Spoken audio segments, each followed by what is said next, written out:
ಇಂದಿನ ಈ ಸಂಭ್ರಮದ ಒಂದು ಕಾರ್ಯಕ್ರಮ ಮಹಿಳಾ ಸಂಭ್ರಮ. ಯಾ ದೇವಿ ಸರ್ವಭೂತೇಷು ಜ್ಞಾನ ರೂಪೇಣ ಸಂಸ್ಥಿತ. ನಮಸ್ತಸ್ಯೆ ನಮಸ್ತಸ್ಯೆ ನಮಸ್ತಸ್ಯೆ ನಮೋ ನಮಃ. ಇವತ್ತು ಜ್ಞಾನವನ್ನು ನಮಗೆ ಕೊಡಲಿಕ್ಕೆ 4 ಜನ ಗಣ್ಯರು ಇಲ್ಲಿ ಉಪಸ್ಥಿತರಿರ್ತಾರೆ. ಈಗಾಗಲೇ 3 ಜನ ಉಪಸ್ಥಿತರಿದ್ದಾರೆ. ಅವರೆಲ್ಲರನ್ನೂ ಕೂಡ ನಾನು, ಹಾಗೆಯೇ ಇಲ್ಲಿ ಬ್ರಹ್ಮಕುಮಾರಿ ಅರುಣಾಜಿಯವರು, ಇವರನ್ನು ನಾನು ತುಂಬ ಹೃದಯದಿಂದ ಸ್ವಾಗತ.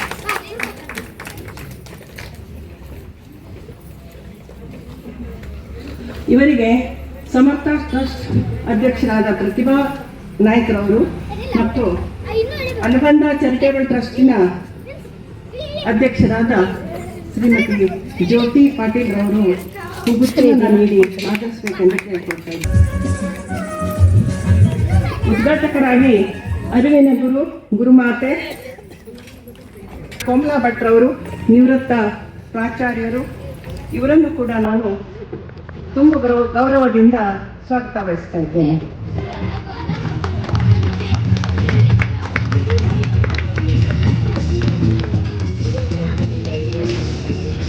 ಇವರಿಗೆ ಸರ್ವಶಕ್ತಿ ಮಹಿಳಾ ಮಂಡಳದ ನೇತ್ರಾವತಿ ಬಡಗಾರವರು, ಹಾಗೆಯೇ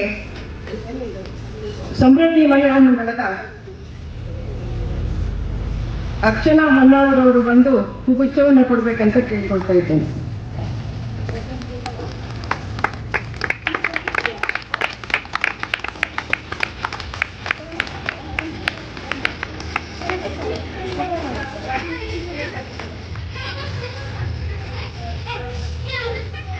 ನಮಗೆ ಆರೋಗ್ಯ ಭಾಗ್ಯದ ಬಗ್ಗೆ ಹೇಳಲಿದ್ದಾರೆ. ಇವರು ಡಾಕ್ಟರ್ ನೇತ್ರಾವತಿಯವರು. ಇವರನ್ನು ಕೂಡ ನಾನು ತುಂಬ ಹೃದಯದಿಂದ ಸ್ವಾಗತಿಸ್ತಾ ಇದ್ದೇನೆ. ಇವರಿಗೆ ಶಾರದಾ ವೈದ್ಯ ಮತ್ತು ಡಾಕ್ಟರ್ ಗೀತಾ ಭಟ್ರವರು ಹೂಗುಚ್ಛವನ್ನು ನೀಡಿ ಸ್ವಾಗತಿಸ್ಬೇಕಂತ ಕೇಳ್ಕೊಳ್ತಾ ಇದ್ದೇನೆ. ಗೀತಾ ಹೆಗಡೆ ಅವರು, ಕ್ಷಮಿಸಿ, ಗೀತಾ ಹೆಗಡೆ ಅವರು.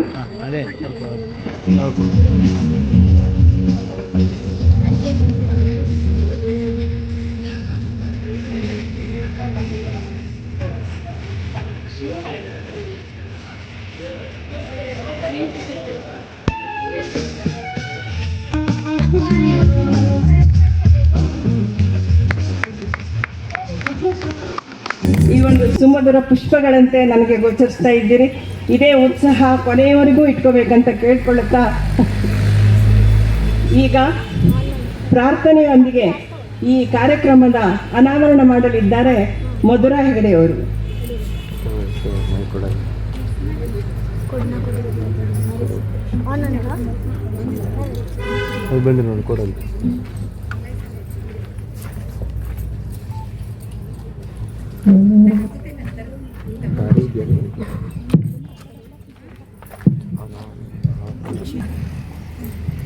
ಆದಿ ಪೂಜಿತ ಅನಂತ ನಮನ, ಆದಿ ಪೂಜಿತ ಅನಂತ ನಮನ, ವಿಘ್ನ ವಿನಾಶಕ ವಿನಾಯಕ,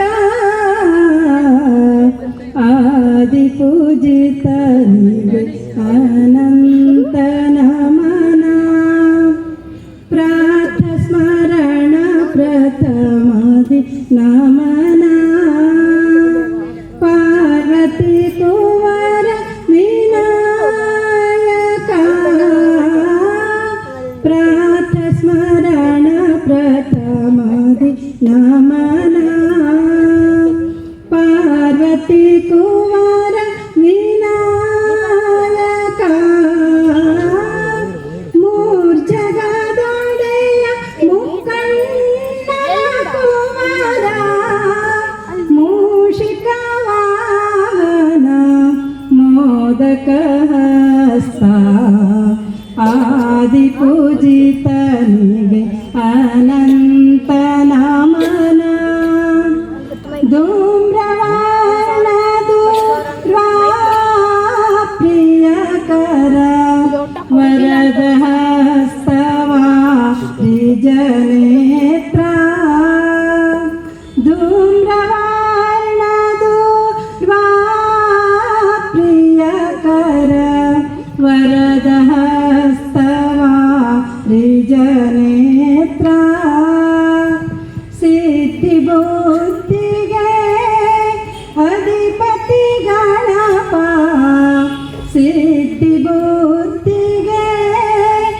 ಅಧಿಪತಿ ಗಣಪ ವಿದ್ಯಾವಾರಿಧಿ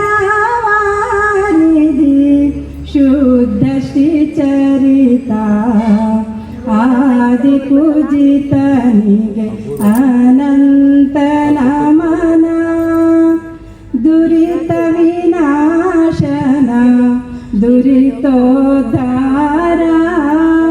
ಕರುಣಾ ಸಾಗರ ಕರಿವದನ ದುರಿತ ವಿನಾಶನ ದುರಿತೋದ್ಧಾರ ಕರುಣಾ ಸಾಗರ ಕರಿವದನ ಕರಗಳ ಮುಗಿಯುತ್ತ ಬೇಡುವೆ ವರಗಳ ಕರುಣದಿ ಕಾಯೋ ಶ್ರೀಹರ ಕುವರ ಆದಿ ಪೂಜಿತನಿಗೆ ಅನಂತ ನಮನ ವಿಘ್ನ ವಿನಾಶಕ ವಿನಾಯಕ ಆದಿ ಪೂಜಿತನಿಗೆ ಅನಂತ ನಮನ ಅನಂತ ನಮನ ಅನಂತ ನಮನ. ಅವಕಾಶ ಕೊಟ್ಟಿದ್ದಾರಾಗಿ ಧನ್ಯವಾದಗಳು.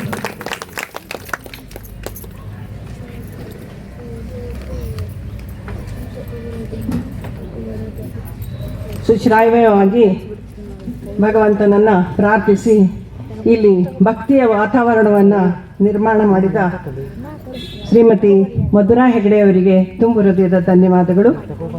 ಈಗ ತಮ್ಮ ಪ್ರಸ್ತಾವನೆಯೊಂದಿಗೆ ಬರಲಿದ್ದಾರೆ.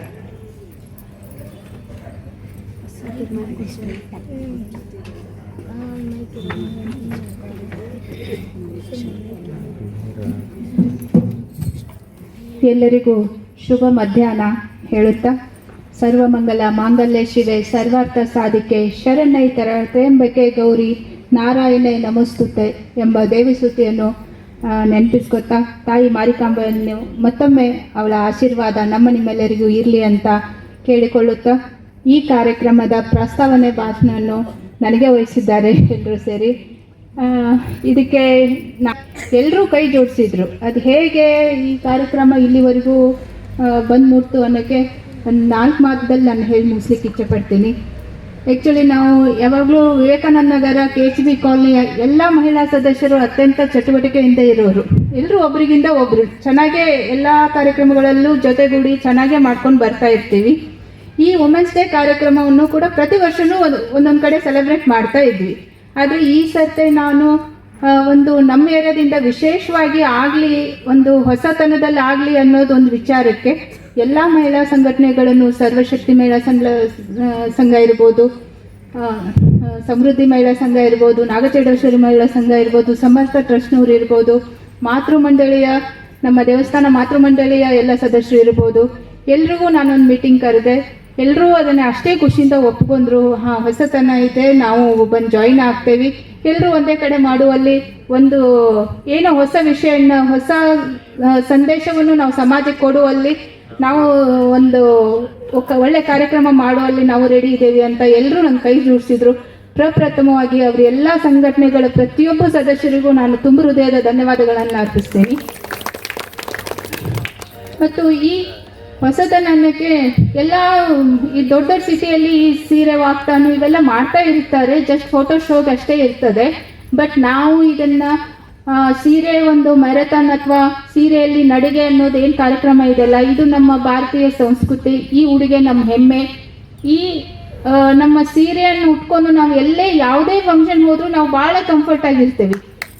ಯಾಕಂದರೆ ನಾನು ಚೂಡಿದಾರ ಹಾಕೊಂಡು ಬೆಳೆದವಳೆಯ ಸೀರೆ ನನಗೆ ಹೆಂಗೆ ಕಂಫರ್ಟ್ ಆಯಿತು ಅಂತ ನನ್ನ ಒಂದು ಅನುಭವಕ್ಕೆ ಬಂದಾಗ, ನಾನು ಎಜುಕೇಷನ್ ಮದುವೆ ಆಗಿ ಮತ್ತು ಈ ವಕಾಲತನ್ನು ಶುರು ಮಾಡಿದೆ. ಅಷ್ಟರಲ್ಲೇ ನಿಮ್ಮೆಲ್ಲ ಆಶೀರ್ವಾದದಿಂದನೂ ನಾನು ರಾಜಕೀಯಕ್ಕೂ ಎಂಟ್ರ್ ಆದೆ. ಅವಾಗ ಏನಾಗ್ತಾ ಇತ್ತು, ರಾಜಕೀಯದಲ್ಲಿ ಅನೇಕ ಸಭಾ ಕಾರ್ಯಕ್ರಮಗಳಲ್ಲಿ ನಾನು ಹಾಜರಾಗಬೇಕಾಗ್ತಿತ್ತು, ಅನೇಕ ಸಭೆಗಳಲ್ಲಿ ಇರ್ತಿತ್ತು. ಆವಾಗ ನಾನು ಚೂಡಿದಾರ ಹಾಕೊಂಡು ಹೋದಾಗ ನನಗೆ ಆಭಾಸ ಅನ್ನಿಸ್ತಾ ಇತ್ತು, ಕಂಫರ್ಟ್ ಆಗ್ತಾ ಇಲ್ಲ ಅಂತ. ಆವಾಗಿಂದ ನಾನು ಭಾಳ ಸೀರೆಗಳನ್ನು ಉಡ್ಲಿಕ್ಕೆ ರೂಢಿ ಮಾಡ್ಕೊಂಡೆ. ಸೀರೆನೇ ನಂಗೆ ಭಾಳ ಅತ್ಯಂತ ಇಷ್ಟವಾದ ಒಂದು ಉಡುಗೆ. ಭಾಳ ಕಂಫರ್ಟ್ ಫೀಲ್ ಆಗುತ್ತೆ. ನಾವು ಎಲ್ಲೂ ಹೋದರೂ ಕೂಡ ಸೀರೆ ಉಟ್ಕೊಂಡ್ವಿ ಅಂದರೆ ನಮ್ಗೆ ಅದು ಆಭಾಸ ಅನಿಸೋದೇ ಇಲ್ಲ. ಭಾಳ ಖುಷಿಯಿಂದ ನಾವು ಕಂಫರ್ಟಾಗಿ ಇರ್ತೀವಿ. ಚೂಡಿದಾರ ಅಂದ ತಕ್ಷಣ ನಮ್ಗೆ ಸ್ವಲ್ಪ ಇರ್ಸು ಮುರ್ಸು ಆಗ್ತಿತ್ತು. ಎಲ್ಲೋ ನಾನು ಆ ಘನತೆ ನನಗೆ ಸಿಕ್ತಿರ್ಲಿಲ್ಲ ಏನೋ ಅಂತ ನನಗೆ ಅನಿಸ್ತು ಆ್ಯಕ್ಚುಲಿ ಚೂಡಿದಾರದಲ್ಲಿ. ಆ ಒಂದು ಉದ್ದೇಶದಿಂದ ಸೀರೆ ನನಗೆ ಇಷ್ಟವಾದ ಇದು. ಹಾಗೆ ಎಲ್ಲ ಮಹಿಳೆಯರಿಗೂ ಇಷ್ಟನೇ. ಅದು ಈಗಿನ ಜನತೆಯಲ್ಲಿ ಅದು ಕಡಿಮೆ ಆಗ್ತಾ ಇದೆ. ಎಲ್ಲರೂ ಚೂಡಿದಾರಕ್ಕೆ ಮತ್ತೆ ವಾಲ್ತಾ ಇದ್ದಾರೆ ಅನ್ನೋ ಒಂದು ಇದಕ್ಕೆ ಈ ಸೀರೆ ಮ್ಯಾರಥಾನನ್ನು ನಾವು ಮಾಡೋಣ ಅಂತ ಎಲ್ಲ ಸದಸ್ಯರಲ್ಲಿ ಹೇಳಿದಾಗ ಅವರು ಎಲ್ಲರೂ ಖುಷಿಯಿಂದ ಒಪ್ಕೊಂಡ್ರು. ಎಲ್ಲರೂ ಸೀರೆ ಪ್ರಿಯರೇ, ಆದರೆ ಕೆಲಸ ಮಾಡುವಾಗ ಅನ್ಕಂಫರ್ಟು ಅಷ್ಟೇ. ಹಾಗಾಗಿ ಈ ಸೀರೆ ಉದ್ದೇಶ ಈ ನಿಟ್ಟಿನಲ್ಲಾಯಿತು. ಹಾಗೆ ಕಾರ್ಯಕ್ರಮದ ಉದ್ದೇಶ ಕೂಡ ನಾವೆಲ್ಲರೂ ಆರೋಗ್ಯ ಮತ್ತು ಕಾನೂನು ಹಾಗೂ ಧಾರ್ಮಿಕತೆ ಇವೆಲ್ಲರೊಟ್ಟಿಗೆ ಬೆಳಿಬೇಕಾಗಿದ್ದು. ಧಾರ್ಮಿಕತೆಯಲ್ಲಿ ನಾವು ಮನೆಯಿಂದ ಹಿಡಿದು ಎಲ್ಲ ದೇವಸ್ಥಾನಗಳಲ್ಲೂ ನಾವು ಕಲ್ಕೊಂಡು ಬರ್ತಾ ಇದ್ದೇವೆ. ಹಾಗೆ ಕಾನೂನು ಮತ್ತು ಆರೋಗ್ಯ ಅದರಲ್ಲೂ ನಾವೆಲ್ಲರೂ ಈಗ ಮಿಡಲ್ ಏಜಲ್ಲಿ ಇರುವಂಥ ಹೆಣ್ಮಕ್ಳು, ನಮಗೆ ಎಷ್ಟು ಮುಖ್ಯ ಆರೋಗ್ಯ ಅನ್ನೋದು ಅದು ಮುಖ್ಯ ಆಗಿತ್ತು. ಹಾಗಾಗಿ ನಾವು ಗೆಸ್ಟ್ಗಳನ್ನು ಕೂಡ ಅದೇ ಉದ್ದೇಶದಿಂದನೇ ಡಾಕ್ಟ್ರನ್ನೇ even DYSP madam Geeta Patil ಅವರು ಬರಬೇಕಿತ್ತು. ಅವರು ಅರ್ಜೆಂಟು ಯಲ್ಲಾಪುರಕ್ಕೆ ಹೋಗಿದ್ರಿಂದ ಬಂದು ಜಾಯಿನ್ ಆಗ್ತೆ ಅಂದಿದ್ದಾರೆ. ಅವರು ಮಹಿಳಾ ಕಾನೂನು ಅಥವಾ ಈಗಿರುವ ಪ್ರಸ್ತುತ ಕಾನೂನುಗಳು ಮಹಿಳೆಯರು ಯಾವ ರೀತಿ ಸಮಸ್ಯೆಗಳನ್ನು ಎದುರಿಸ್ತಾ ಇದ್ದಾರೆ, ಪೊಲೀಸ್ ಸ್ಟೇಷನ್ಗಳಿಗೆ ಯಾವ ರೀತಿ ಕಂಪ್ಲೇಂಟ್ಸ್ ಬರ್ತದೆ ಅನ್ನೋ ಬಗ್ಗೆ ಅವರಿಗೂ ಮಾತಾಡ್ಲಿಕ್ಕೆ ಹೇಳಿದ್ವಿ. ಬಂದು ಜಾಯಿನ್ ಆಗ್ಬೋದು. ಹಾಗೆ ಮಹಿಳಾ ಸಂವೇದನೆ ಬಗ್ಗೆ, ಮಹಿಳೆ ಯಾವತ್ತೂ ಭಾವನಾತ್ಮಕ ಒಂದು ಹೆಣ್ಣು ಅಂದ್ರೇ ಭಾವನೆಗಳು. ಆ ಭಾವನೆಗಳು ಅವಳ ಮನಸ್ಸಲ್ಲಿ ಆಗ್ತಕ್ಕಂಥ ಏನು ಮನಸ್ಸಿನ ತುಲನೆಗಳ ಬಗ್ಗೆ ಕೋಮಲಾ ಭಟ್ ಅವರಿಗೆ ಮಾತಾಡ್ಲಿಕ್ಕೆ ಹೇಳಿದ್ದೆ. ಹೆಣ್ಮಕ್ಳಲ್ಲಿ ಯಾವ ರೀತಿ ಭಾವನೆಗಳು ಹೊರಹೊಮ್ಮುತ್ತದೆ, ಅವರಿಗೆ ಇರೋ ಸಮಸ್ಯೆಗಳೇನು, ಅವ್ರ ಅಳಲೇನು, ಯಾವ ರೀತಿ ಹೊಂದ್ಕೋತಾರೆ, ಅಪ್ಪನ ಮನೇಲಿ ಒಂಥರ ಇದ್ರೆ ಗಂಡನ ಮನೇಲಿ ಇನ್ನೊಂಥರ ಇರಬೇಕಾಗತ್ತೆ. ಇವೆಲ್ಲ ವ್ಯತ್ಯಾಸಗಳನ್ನು ಅವ್ರು ಮಾತಾಡಲಿದ್ದಾರೆ. ಇದೆಲ್ಲ ಕಾರ್ಯಕ್ರಮಕ್ಕೂ ತಾವು ಅಟೆಂಡ್ ಆಗಿ ಈ ಕಾರ್ಯಕ್ರಮದ ಪ್ರಯೋಜನ ತಾವೆಲ್ಲರೂ ಸದುಪಯೋಗ ಮಾಡಿಕೊಳ್ಳಿ. ಮತ್ತು ಹಾಗೆ ಇದರ ನಂತರ ನಾವೆಲ್ಲರೂ ಸೇರಿ ಒಂದು ಸಂಭ್ರಮ, ಅದಕ್ಕೆ ಮಹಿಳಾ ಸಂಭ್ರಮ ಅಂತಲೇ ಹೆಸರಿಟ್ಟಿದ್ದು. ಮಹಿಳಾ ಸಂಭ್ರಮ ಅಂದರೆ ನಾವು ನಮ್ಮ ದಿನವನ್ನು ನಾವು ಖುಷಿಯಿಂದ ಆಚರಿಸೋದು.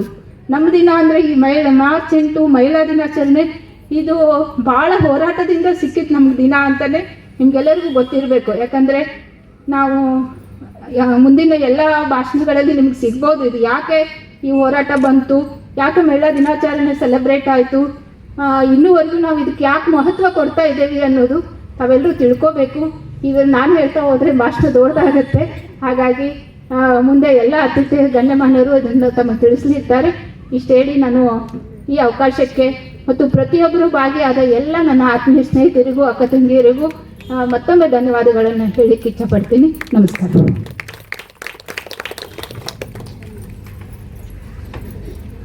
ಈ ಒಂದು ಮಹಿಳಾ ಸಂಭ್ರಮದ ಉದ್ದೇಶವನ್ನು ಸವಿಸ್ತಾರವಾಗಿ ತಿಳಿಸ್ಕೊಟ್ಟಂಥವ ಈ ಜ್ಯೋತಿ ಪಾಟೀಲ್ ಅವರಿಗೆ ತುಂಬ ಹೃದಯದ ಧನ್ಯವಾದಗಳನ್ನು ಅರ್ಪಿಸ್ತೇನೆ. ಈಗ ಉದ್ಘಾಟನೆಗೆ DYSP ಅವರು ಬರಬೇಕಾಗಿತ್ತು, ಗೀತಾ ಪಾಟೀಲ್ ಅವರು. ಆದರೆ ಅನಿವಾರ್ಯ ಕಾರಣಗಳಿಂದ ಅವರು ಸ್ವಲ್ಪ ತಡವಾಗಿ ಬರ್ತೇನೆ ಅಂದಿದ್ದಕ್ಕೆ ಈಗ ನಾವು ಉದ್ಘಾಟನೆಯನ್ನು ಈ ಎಲ್ಲ ಅತಿಥಿ ಅಭ್ಯಾಗತರು ಸೇರಿ ಮಾಡಬೇಕಂತ ಕೇಳ್ಕೊಳ್ತೇವೆ. ಉದ್ಘಾಟನೆ ಮಾಡುವಾಗ ಜ್ಯೋತಿ ಪಾಟೀಲ್ರವರು ಮತ್ತು ಪ್ರತಿಭಾ ನಾಯ್ಕರವರು ಮೇಲೆ ಬರಬೇಕು.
ಮಾತನಾಡಿ ಅಧ್ಯಕ್ಷರು ಪ್ರತಿಭಾ ನಾಯ್ಕ ಅವರು ಬರಬೇಕಂತ ಕೇಳ್ಕೊಳ್ತಾ ಇದ್ದೇನೆ.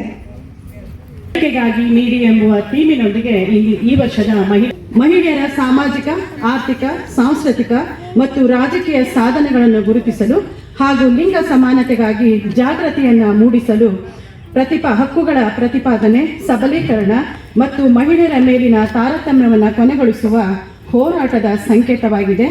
ಈ ದಿನವು ಮಹಿಳೆಯರ ನಿಸ್ವಾರ್ಥ ಕೊಡುಗೆಯನ್ನು ಬಿಟ್ಟಿದೆ. ಇಂದು ನಾವು ನಮ್ಮ KHP ಮತ್ತು ವಿವೇಕಾನಂದ ನಗರದ ಎಲ್ಲ ಮಹಿಳಾ ಸಂಘಟನೆಗಳನ್ನು ಸೇರಿ ಮಹಿಳಾ ಸಂಭ್ರಮ ಕಾರ್ಯಕ್ರಮದಲ್ಲಿ ಇಂದು ನಾವೆಲ್ಲರೂ ಕೂಡ ಉಪಸ್ಥಿತರಿದ್ದೇವೆ. ಈ ಕಾರ್ಯಕ್ರಮದ ಸಭೆಯಲ್ಲಿ ಇಂದಿನ ಕಾರ್ಯಕ್ರಮದ ಅಧ್ಯಕ್ಷತೆಯನ್ನು ವಹಿಸಿರುವ ಬ್ರಹ್ಮಕುಮಾರಿ ಅರುಣಾಜಿ, ಈಶ್ವರ್ಯ ವಿದ್ಯಾಲಯ ಶಿರಸಿ ಇವರು ಈ ಕಾರ್ಯಕ್ರಮದ ಅಧ್ಯಕ್ಷತೆಯನ್ನು ವಹಿಸಿದ್ದಾರೆ. ಇವರಿಗೆ ನಮ್ಮ ಎಲ್ಲ ಸಂಘಟನೆಗಳ ಪರವಾಗಿ ಆತ್ಮೀಯವಾಗಿ ಸ್ವಾಗತಿಸುತ್ತಾ ಇದ್ದೇನೆ. ಹಾಗೆ ಮುಖ್ಯ ಅತಿಥಿಗಳಾಗಿ ಆಗಮಿಸಿರುವಂಥ ನಿವೃತ್ತ MM ಕಲಾ ಮತ್ತು ವಿಜ್ಞಾನ ಮಹಾವಿದ್ಯಾಲಯ ಶಿರಸಿಯ ಡಾಕ್ಟರ್ ಕೋಮಲಾ ಭಟ್ ಇವರು ಕೂಡ ಇವರಿಗೆ ನಮ್ಮ ಎಲ್ಲ ಸಂಘಟನೆಗಳ ಪರವಾಗಿ ಆತ್ಮೀಯವಾಗಿ ಸ್ವಾಗತಿಸುತ್ತಾ ಇದ್ದೇನೆ. ಆಸ್ಪತ್ರೆಯ ಸ್ತ್ರೀರೋಗ ತಜ್ಞರಾಗಿರುವ ಡಾಕ್ಟರ್ ನೇತ್ರಾವತಿ ಅವರು ಕೂಡ ಇಂದು ನಮ್ಮೊಂದಿಗಿದ್ದಾರೆ. ಅವರಿಗೂ ಕೂಡ ಆತ್ಮೀಯವಾಗಿ ಈ ಕಾರ್ಯಕ್ರಮಕ್ಕೆ ಸ್ವಾಗತಿಸುತ್ತಾ ಇದ್ದೇನೆ. ಹಾಗಾಗಿ ಆಗಮಿಸಿರುವಂಥ ಪತ್ರಕರ್ತರ ಮಿತ್ರರಿಗೂ ಹಾಗೂ ಪೊಲೀಸ್ ಇಲಾಖೆಯವರಿಗೂ ಕೂಡ ಆತ್ಮೀಯವಾಗಿ ಈ ಕಾರ್ಯಕ್ರಮಕ್ಕೆ ಸ್ವಾಗತಿಸುತ್ತಾ ಇದ್ದೇನೆ. ಹಾಗೆ ಇಂದಿನ ಮಹಿಳಾ ಸಂಭ್ರಮ ಕೇವಲ ಒಬ್ಬರಿಂದಲ್ಲ, ವಿವೇಕಾನಂದ ನಗರ KHP ಕಾಲೋನಿಯ ಎಲ್ಲ ಮಹಿಳೆಯ ಸಂಘಟನೆಗಳ ಒಂದು ಫಲವಾಗಿ ಇಂದು ಈ ಮಹಿಳಾ ಸಂಭ್ರಮ ಆಚರಿಸ್ತಾ ಇದ್ದೇವೆ. ಸರ್ವಶಕ್ತಿ ಮಹಿಳಾ ಮಂಡಳದ ಅಧ್ಯಕ್ಷರು, ಸದಸ್ಯರು ಹಾಗೂ ಪದಾಧಿಕಾರಿಗಳಿಗೂ ಕೂಡ ಈ ಕಾರ್ಯಕ್ರಮಕ್ಕೆ ಆತ್ಮೀಯವಾಗಿ ಸ್ವಾಗತಿಸುತ್ತಾ ಇದ್ದೇನೆ. ಹಾಗೆ ಸಮೃದ್ಧಿ ಮಹಿಳಾ ಮಂಡಳದ ಅಧ್ಯಕ್ಷರು, ಪದಾಧಿಕಾರಿಗಳು, ಸರ್ವ ಸದಸ್ಯರಿಗೂ ಕೂಡ ಈ ಕಾರ್ಯಕ್ರಮಕ್ಕೆ ಆತ್ಮೀಯವಾಗಿ ಪ್ರೀತಿಯಿಂದ ಸ್ವಾಗತಿಸುತ್ತಾ ಇದ್ದೇನೆ. ಹಾಗೆ ವರಸಿದ್ಧಿ ವಿನಾಯಕ ಮಾತೃ ಮಂಡಳಿಯ ಅಧ್ಯಕ್ಷರು ಹಾಗೂ ಸರ್ವ ಸದಸ್ಯರಿಗೂ ಕೂಡ ಈ ಕಾರ್ಯಕ್ರಮಕ್ಕೆ ಆತ್ಮೀಯವಾಗಿ ಸ್ವಾಗತಿಸುತ್ತಾ ಇದ್ದೇನೆ. ಮತ್ತು ಅಭಯ ಮಾರುತಿ ನಾಗಚೌಡೇಶ್ವರಿ ಮಹಿಳಾ ಮಂಡಳದ ಅಧ್ಯಕ್ಷರು, ಪದಾಧಿಕಾರಿಗಳಿಗೂ ಕೂಡ ಈ ಕಾರ್ಯಕ್ರಮಕ್ಕೆ ಆತ್ಮೀಯವಾಗಿ ಸ್ವಾಗತಿಸುತ್ತಾ ಇದ್ದೇನೆ. ಹಾಗೂ ಸಮರ್ಥ ಟ್ರಸ್ಟ್ನ ಅಧ್ಯಕ್ಷರು ಮತ್ತು ಸದಸ್ಯರುಗಳು ಕೂಡ ಆತ್ಮೀಯವಾಗಿ ಸ್ವಾಗತಿಸುತ್ತಾ ಅನುಬಂಧ ಚಾರಿಟೇಬಲ್ ಟ್ರಸ್ಟ್ನ ಅಧ್ಯಕ್ಷರು ಹಾಗೂ ಸರ್ವ ಪದಾಧಿಕಾರಿಗಳು ಕೂಡ ಈ ಕಾರ್ಯಕ್ರಮಕ್ಕೆ ಸ್ವಾಗತಿಸ್ತಾ ಇದ್ದೇನೆ. ಹಾಗೆ ಈ ಬಂದಿರುವಂಥ ಎಲ್ಲ ಸರ್ವ ಆತ್ಮೀಯ ಸಹೋದರಿಯರು ಕೂಡ ಈ ಕಾರ್ಯಕ್ರಮಕ್ಕೆ ಆತ್ಮೀಯವಾಗಿ ಸ್ವಾಗತಿಸುತ್ತಾ ಇದ್ದೇನೆ. ನನ್ನ ದೃಷ್ಟಿಯಲ್ಲಿ ಅಧ್ಯಕ್ಷರು ಮತ್ತು ಸದಸ್ಯರು ಕೂಡ ಉಪಸ್ಥಿತರಿದ್ದಾರೆ. ಅವರಿಗೂ ಕೂಡ ಆತ್ಮೀಯವಾಗಿ ಸ್ವಾಗತಿಸ್ತಾ ಇದ್ದೇನೆ. ಎಲ್ಲ ಮಹಿಳೆಯರಿಗೂ ಒಂದು ಜೋರಾದ ಚಪ್ಪಾಳೆ ಬರಲಿ. ಧನ್ಯವಾದಗಳು.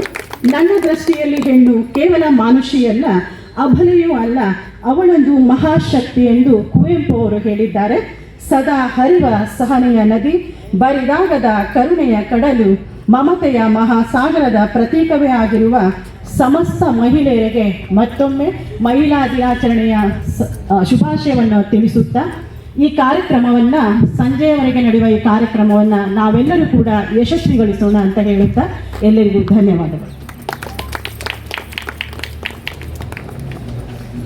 ಸುಂದರವಾಗಿ ಧನ್ಯವಾದಗಳನ್ನು ಅರ್ಪಿಸಿ ಈಗ ನಾವು ಈ ಒಂದು ವೇದಿಕೆಯನ್ನು ನಮ್ಮ ಡಾಕ್ಟರ್ ಕೋಮಲಾ ಭಟ್ ಅವರ ಸವಿನುಡಿಗಾಗಿ ಬಿಟ್ಕೊಡ್ತಾ ಇದ್ದೇವೆ.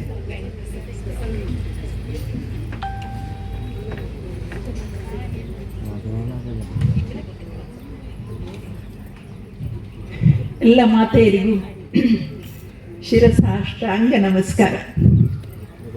ಮಾತೃದೇವೋಭವ ಮೊದಲು ಬರೋದು ಅದೇ. ಅದಕ್ಕೆ ದೇವಿಯ ಸ್ಥಾನದಲ್ಲಿ ನಿಂತವರು ಎಲ್ಲರೂ ಮುಖದಲ್ಲಿ ಕಳೆ, ಮೈ ಮೇಲೆ ಆಭರಣ, ಒಳ್ಳೆ ಲಕ ಸೀರೆಗಳು. ಅದಕ್ಕೆ ಮಾತೃದೇವೋಭವ ಅನ್ನೋದು ಸ್ತ್ರೀ ಒಂದು ಶಕ್ತಿ. ಈ ಶಕ್ತಿ ಸ್ವರೂಪಳಾದ ಮಾತೆಯರಿಗೆ ಮತ್ತೊಮ್ಮೆ ನಮಿಸುತ್ತಾ ಇವತ್ತಿನ ವಿಷಯ ಏನು ಅನ್ನೋದು ಬಹುಶಃ ಇದೇ ಜಾಗದಲ್ಲಿ 2 ಸಾರಿ ನಾನು ಬಂದು ಮಾತಾಡಿ ಹೋಗಿದ್ದೀನಿ ಮಹಿಳೆಯರನ್ನು ಉದ್ದೇಶಿಸಿ. ಇವತ್ತು ನಾನು ಹಾಗೆ ಒಂದು ಸ್ತ್ರೀ ಸಂವೇದನೆಯ ಬಗ್ಗೆ ಮಾತಾಡಿ ಅಂತ ಈಗ ಹೇಳಿದರು ನನಗೆ. ಸ್ತ್ರೀ ಒಂದು ಸಂಸ್ಕೃತ ಶಬ್ದ. ಸ್ತ್ರೀ ಅಂದರೆ ಒಂದು ಹೆಣ್ಣು ಅನ್ನೋದಕ್ಕಿಂತ ಸ್ತ್ರೀ ಒಂದು ಪೂಜೆ. ಸ್ತ್ರೀ ರಕ್ಷೇತ್ ಪ್ರಯತ್ನತಃ, ಹೇಗಾದರೂ ಮಾಡಿ ಸ್ತ್ರೀಯರನ್ನು ರಕ್ಷಿಸಿ ಗೋಗರಿತಿದ್ದಾರೆ. ಯಾಕೆ ಆ ಕಾಲ ಸನ್ನಿಹಿತ ಆಗೋಯ್ತು? ಈಗ ಸ್ತ್ರೀಯರನ್ನು ರಕ್ಷಿಸಿ ರಕ್ಷಿಸಿ ಅಂತ ಕೇಳ್ಕೊಳ್ಳುವಂಥ ಪರಿಸ್ಥಿತಿಯನ್ನು ಯಾರು ತಂದಿಟ್ಟಿರೋದು?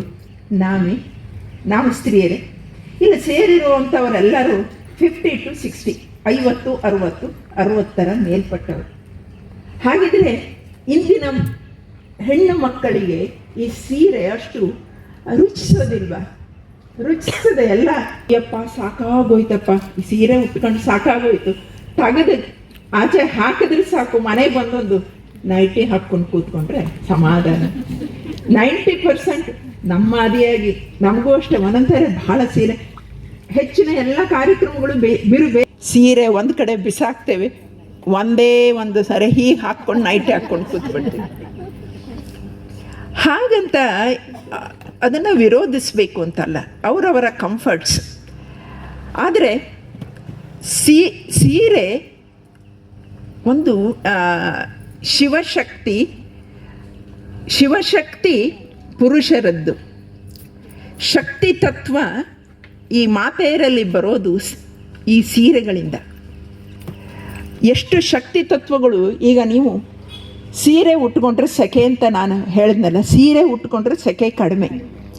ಯಾಕೆಂದರೆ ಸೀರೆ ನಮಗೆ, ನಿಮ್ಮ ವೆಂಟಿಲೇಷನ್ಸು ಇದೆ ಸೀರೆಗೆ, ಅಲ್ಲಲ್ಲಿ ಗಾಳಿ ಒಳಗೆ ಹೋಗುವಂಥ ವ್ಯವಸ್ಥೆಗಳು ಇದೆ.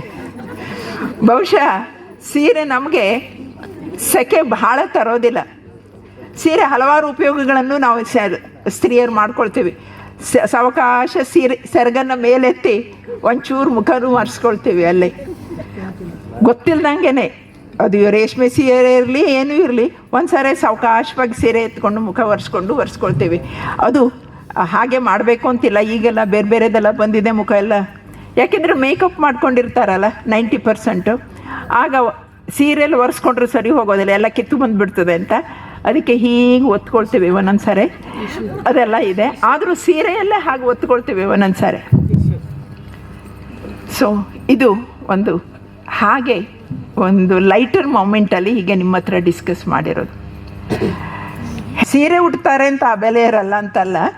ಹೆಣ್ಣು ಮಕ್ಕಳು 4 ಗೋಡೆಗಳ ಮಧ್ಯದಿಂದ ಆಚೆ ಬಂದಾಗಿದೆ. ಈಗ ಅವರು ಸ್ವತಂತ್ರ ಮನೋಭಾವನೆಯನ್ನು ಬೆಳೆಸ್ಕೊಳ್ತಾ ಇದ್ದಾರೆ. ಅವರಿಗೆ ತಮ್ಮಲ್ಲಿ ಶಕ್ತಿ ಇದೆ ಅನ್ನೋದು ಗೊತ್ತಾಗ್ತಾ ಇದೆ. ಇಷ್ಟು ವರ್ಷ ಗೊತ್ತಾಗಲಿಲ್ವೇ? ಗೊತ್ತಾಗಿದೆ. ಆದರೆ ಮನೆ ಒಳಗಿದ್ದಾಗ ಒಂದು ಸೆಕ್ಯೂರ್ಡ್ ಫೀಲಿಂಗು, ರಕ್ಷಣಾತ್ಮಕವಾಗಿ ಮನೆ ಒಳಗೆ ಆರಾಮವಾಗಿರ್ತಿದ್ರು. ಈಗ ಸಾಕು ಮನೆಯೊಳಗಿದ್ದದ್ದು ಅಂತ ಆಚೆ ಬರ್ತಿದ್ದೀವಿ.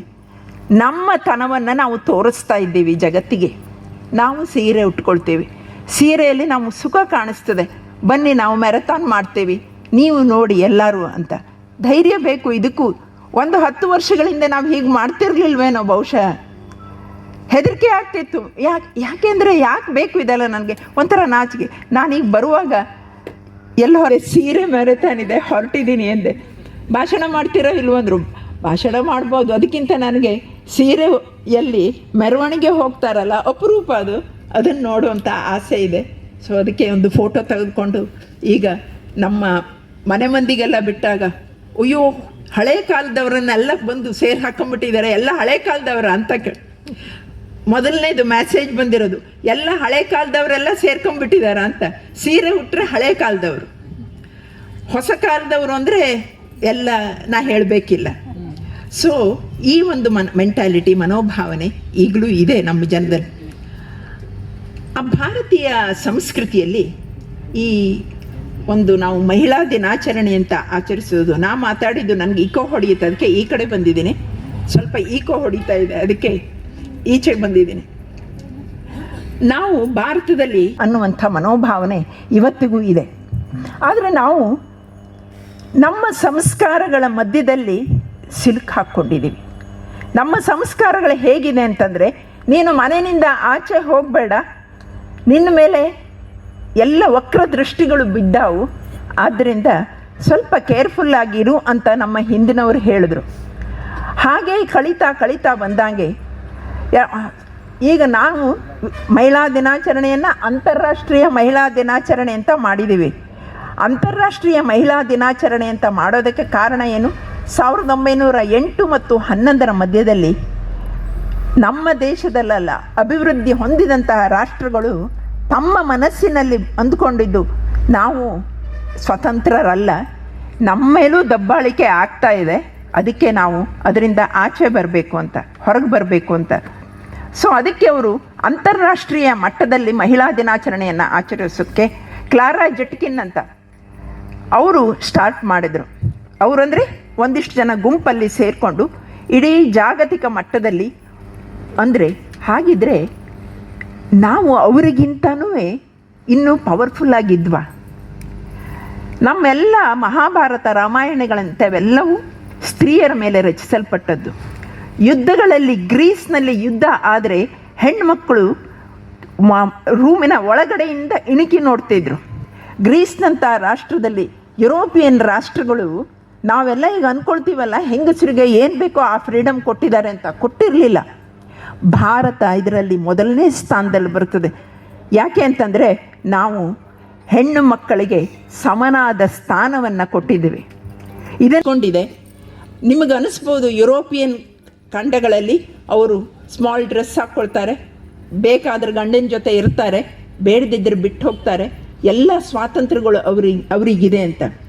ಕಣ್ಣಾರೆ ನಾನು ನೋಡಿರೋದು ಇದು. ನಾನು ಜರ್ಮನಿಯಲ್ಲಿದ್ದಾಗ ಒಂದು ದಂಪತಿಗಳಲ್ಲಿ ನಾವು ಅಲ್ಲೊಂದು ಪಾರ್ಕ್ ಇದೆ, ಪಾರ್ಕಲ್ಲಿ ಕೂತ್ಕೊಂಡಾಗ ಆಪೋಸಿಟಲ್ಲಿ ಒಂದು ರೆಸಿಡೆನ್ಷಿಯಲ್ ಏರಿಯಾ, ಅಲ್ಲಿ ಜೋರಲ್ಲಿ ಗದ್ದಲ ಆಗ್ತಾಯಿತ್ತು.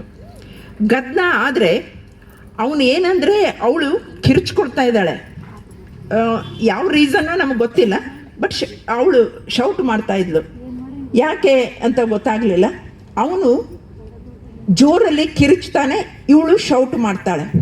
ಕೊನೆಯಲ್ಲಿ ಅವಳು ಹೊರಗೆ ಬಂದು ನಿನ್ನ ಮೆಂಟಾಲಿಟಿ ಇನ್ನೂ ಬದಲಾಗಿಲ್ಲ ಅಂತ ಹೇಳಿ ಹೋಗ್ತಾಳೆ. ಅಂದರೆ ಭಾರತದಲ್ಲಿ ಎಲ್ಲ ಹೇಗೆ ಹೈಲೈಟ್ ಮಾಡಿದ್ದಾರೆ ಅಂತಂದರೆ, ಭಾರತ ಕೊಲೆ ಆಗ್ತದೆ, ಸ್ತ್ರೀಯರನ್ನು ಮಾಲೆಸ್ಟೇಷನ್, ಬೇರೆ ಬೇರೆ ಥರ ಪ್ರಕಾರಗಳಲ್ಲಿ ಸ್ತ್ರೀಯರನ್ನು ಹಿಂಸಿಸ್ತಾರೆ ಅಂತ. ಪ್ರತಿಯೊಂದು ದೇಶದಲ್ಲಿ ಇವತ್ತಿಗೂ ಸ್ತ್ರೀಯರ ಮೇಲೆ ದೌರ್ಜನ್ಯಗಳು ನಡೀತಾನೇ ಇದೆ. ಭಾರತವನ್ನು ಹೈಲೈಟ್ ಮಾಡಿದ್ದಾರೆ ಅಷ್ಟೇ ಬಿಟ್ಟರೆ, ಭಾರತದಲ್ಲಿ ಸ್ತ್ರೀಯರು ದೇ ಆರ್ ಮೋರ್ ಪವರ್ಫುಲ್, ತುಂಬ ಪವರ್ಫುಲ್ ಆಗಿದ್ದಾರೆ. ನಾನು ನೆಗೆಟಿವ್ ಮಾತಾಡಬೇಕು ಅಂತ ಇಲ್ಲಿ ಬಂದೇ ಇಲ್ಲ. ಅಂತಾರಾಷ್ಟ್ರೀಯ ಮಹಿಳಾ ದಿನಾಚರಣೆಯ ಸಂದರ್ಭ ಒಳಗೊಳಗೆ ಕೂತ್ಕೊಂಡು ಅಯ್ಯೋ ನನ್ನನ್ನು ಯಾರೋ ಹತ್ತಿಕ್ತಾರೆ ಅನ್ನುವಂತಹ ಮನೋಭಾವನೆಯಲ್ಲಿ ಬೆಂದು ಹೋಗಿದ್ದಾಳೆ. ಅದರಿಂದ ಆಚೆ ಬರಬೇಕು. ಯಾಕೆಂದರೆ ಸ್ತ್ರೀ ಅಪ್ರತಿಮವಾದಂಥ ಶಕ್ತಿ ಇದೆ. ಅವಳು ಅಭೇದ್ಯಳು, ಅಭೇದಳು, ಸರ್ವಮಗಿ, ತ್ಯಾಗಮಯಿ, ಅವಳು ಕರುಣಾಮಯಿ. ಬೇಕಾದಷ್ಟು ಬಿರುದಾವಳಿಗಳನ್ನು ಸ್ತ್ರೀಗೆ ಕೊಡ್ಬೋದು. ಒಂದು ಉದಾಹರಣೆಯನ್ನು ಕೊಡ್ತೇನೆ.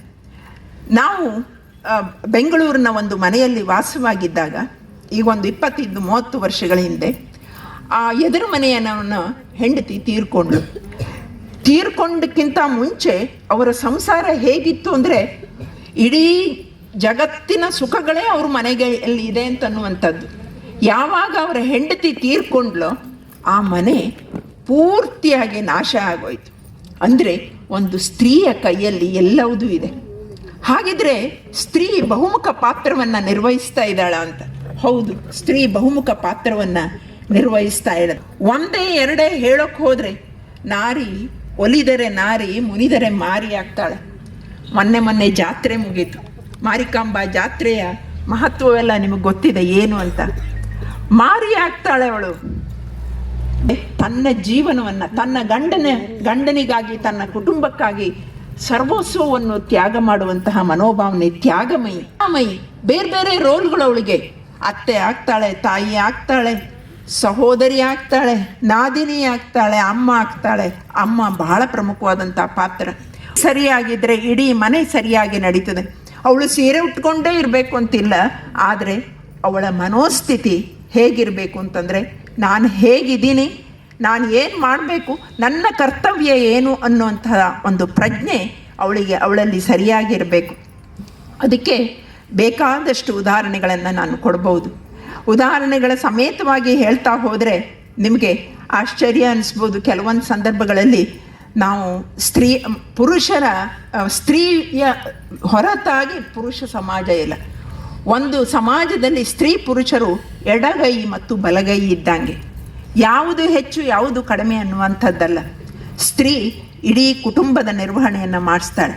ಸ್ತ್ರೀ ಮತ್ತು ಆರೋಗ್ಯ, ಸ್ತ್ರೀ ಮತ್ತು ಕುಟುಂಬ, ಸ್ತ್ರೀ ಮತ್ತು ಹಾಗೆ ಮತ್ತು ಹೊಳ್ಕೊಂಡು ಒಂದು 8-10 ಕೂತಲ್ಲೇ ಯೋಚನೆ ಮಾಡ್ತಾ ಬಂದಾಗ ಅನಿಸ್ತು ಸ್ತ್ರೀ ಎಲ್ಲವನ್ನೂ ನಿಭಾಯಿಸೋದಕ್ಕೆ ಸಾಧ್ಯ ಇದೆ, ಅಷ್ಟು ತಾಕತ್ತಿದೆ. ಸಂಶೋಧನೆಯಲ್ಲಿ ಮುಂದಿದ್ದಾಳೆ. ನನ್ನ ಮಗ ಆರ್ಮಿಯಲ್ಲಿದ್ದಾನೆ. ಆರ್ಮಿ ನಾವು ಅವರದ್ದು ಗ್ರ್ಯಾಜುಯೇಷನ್ ಮುಗಿದಾಗ ನಾನು ಚೆನ್ನೈನಲ್ಲಿ ಹೋದಾಗ ಅದರಲ್ಲಿ 10 ಜನ ಹುಡುಗಿಯರು. ಅದರ ಮಧ್ಯೆ ನಾನು ನಿಮಗೆ ಹಾಗೇ ಹಿಡಿದು ಹೇಳೋದಿಲ್ಲ, ಕೊರೆಯೋದಿಲ್ಲ. ಯಾಕೆಂದರೆ ಗೊತ್ತಿದೆ ನನಗೆ, ಎಲ್ಲರ ಮುಖದಲ್ಲೂ ಬೆವರು ಸುರಿತಾ ಇದೆ, ಮೇಲೆ ನಿಂತ್ಕೊಂಡು ನೋಡ್ತಾ ಇದೆ. ಒಂದಿಷ್ಟು ವಿಷಯಗಳನ್ನು ನಿಮ್ಮ ಮುಂದೆ ಹಂಚ್ಕೊಳ್ಬೇಕು. ಯಾಕೆಂದರೆ ಆರೋಗ್ಯವನ್ನು ಹೇಳೋದಕ್ಕೆ ಇವರಿದ್ದಾರೆ, ಆಧ್ಯಾತ್ಮದ ಬಗ್ಗೆ ಮಾತಾಡೋದಕ್ಕೆ ಬ್ರಹ್ಮಕುಮಾರಿಯವರಿದ್ದಾರೆ. ನನ್ನ ಒಂದು ಪಾಲಿನ ಒಂದು ಕೆಲಸ ಅಂದರೆ ನಾವು ಒಂದು 4-5 ಪಾಯಿಂಟ್ಗಳನ್ನು ಹೇಳಿ ನನ್ನ ಮಾತನ್ನು ಮುಗಿಸ್ತೇನೆ. ನಮ್ಮ ಕುಟುಂಬವನ್ನು ನಾವು ಸರಿಯಾಗಿ ನಿರ್ವಹಿಸೋಣ. ನಮ್ಮ ಕುಟುಂಬದಲ್ಲಿ ನಮ್ಮ ಮಕ್ಕಳಿಗೆ ಒಳ್ಳೆಯ ಸಂಸ್ಕಾರ ಕೊಡೋಣ. ಏನು ಸಂಸ್ಕಾರ?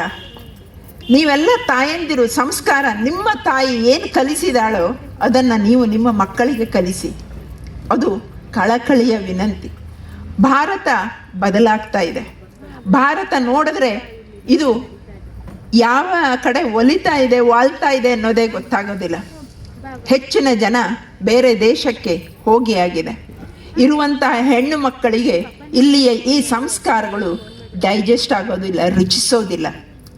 ಅದನ್ನು ರುಚಿಸುವಂತೆ ಮಾಡುವ ಜವಾಬ್ದಾರಿ ನಿಮ್ಮ ಕೈಯಲ್ಲಿದೆ.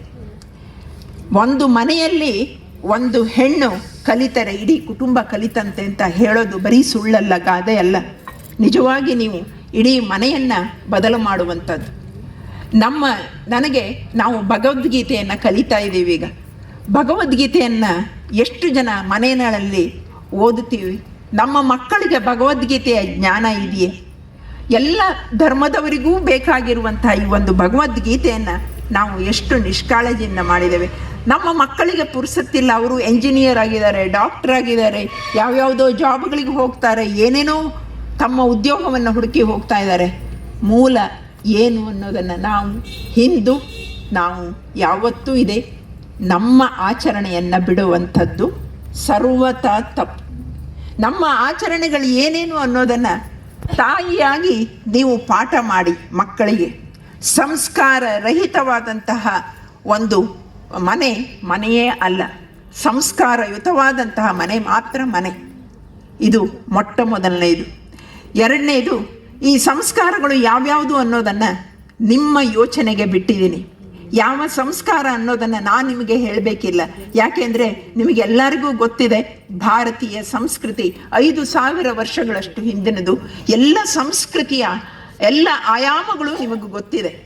ಮಹಿಳಾ ದಿನಾಚರಣೆ ಅಂಗವಾಗಿ ವಿವೇಕಾನಂದ ನಗರ ಮತ್ತು ಕೇಶವಿ ಕಾಲೋನಿ ಎಲ್ಲ ಮಹಿಳಾ ಸಂಘಗಳ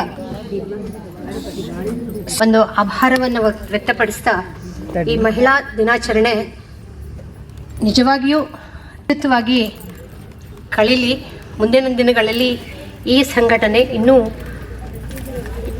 ಶಕ್ತಿಯುತವಾಗಿ ಬೆಳೀಲಿ ಅನ್ನೋ ಒಂದು ಆಶಯದೊಂದಿಗೆ ನನಗೆ ಮಾತಾಡೋದಕ್ಕೆ ಅವಕಾಶ ಕೊಟ್ಟಂಥ ತಮ್ಮೆಲ್ಲರಿಗೆ ಇನ್ನೊಮ್ಮೆ ಧನ್ಯವಾದ ತಿಳಿಸ್ತಾ,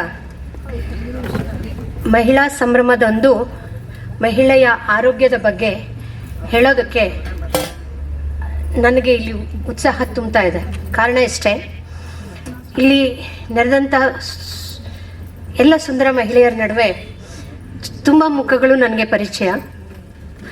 ತುಂಬ ದಿನಗಳಿಂದ ನನಗೆ ಇಂಥದೊಂದು ಸಂಘಟನೆಗಳ ನಡುವೆ ಮಾತಾಡೋದಕ್ಕೆ ಅವಕಾಶ ಸಿಕ್ಕಂಥದ್ದು ಅಪರಿಮಿತ ಆನಂದ ಉಂಟು ಮಾಡಿದೆ. ಮಹಿಳೆ ಮತ್ತು ಆರೋಗ್ಯ ಹೇಗೆ ಡಿಫೈನ್ ಮಾಡಬೇಕು ಅನ್ನೋದು, ನಾವು ಆರೋಗ್ಯವನ್ನು ಡಿಫೈನ್ ಮಾಡಬೇಕು. ಅದು ಆರೋಗ್ಯವನ್ನು ನಾವು ಅರ್ಥೈಸ್ಕೋಬೇಕು ಅಂತಂದರೆ ವಿಶ್ವ ಆರೋಗ್ಯ ಸಂಸ್ಥೆ ಕೊಟ್ಟಂಥ ಒಂದು ಸುಂದರವಾದಂಥ ಒಂದು ವ್ಯಾಖ್ಯಾನವನ್ನು ನಾನು ಹೇಳ್ತೇನೆ. ಏನು ಅಂದರೆ, ಆಕ್ಟಿವ್ ಆಗಿ ಡೈನಾಮಿಕ್ ಸ್ಟೇಟ್, ಅಂದರೆ ಆರೋಗ್ಯ ಅನ್ನೋದು ಒಂದು ಡೈನಾಮಿಕ್ ಸ್ಟೇಟ್, ಅಂದರೆ ತುಂಬ ಶಕ್ತಿಯುತವಾದಂಥ ಒಂದು ಆಸ್ತಿ, ಸ್ವತ್ತು. ಹೇಗೆ ಅಂದರೆ ದೈಹಿಕವಾಗಿ, ಮಾನಸಿಕವಾಗಿ ಹಾಗೂ ಸೋಷಿಯಲಿ ಅಂತಂದರೆ ಸಾಮಾಜಿಕವಾಗಿಯೂ ಕೂಡ ಆರೋಗ್ಯವಂತವಾಗಿರೋದನ್ನೇ ಆರೋಗ್ಯವಾಗಿರೋದು ಅನ್ನೋದನ್ನು ಹೇಳ್ತಾರೆ. ಇದು ವಿಶ್ವಸಂಸ್ಥೆ ನಮಗೆ ಕೊಟ್ಟಂಥ ಆರೋಗ್ಯದ ಬಗ್ಗೆ ಒಂದು ವ್ಯಾಖ್ಯಾನ, ಒಂದು ವಿವರಣೆ. ಈಗ ಮೇಡಮ್ ಅವ್ರು ಹೇಳಿದ್ರು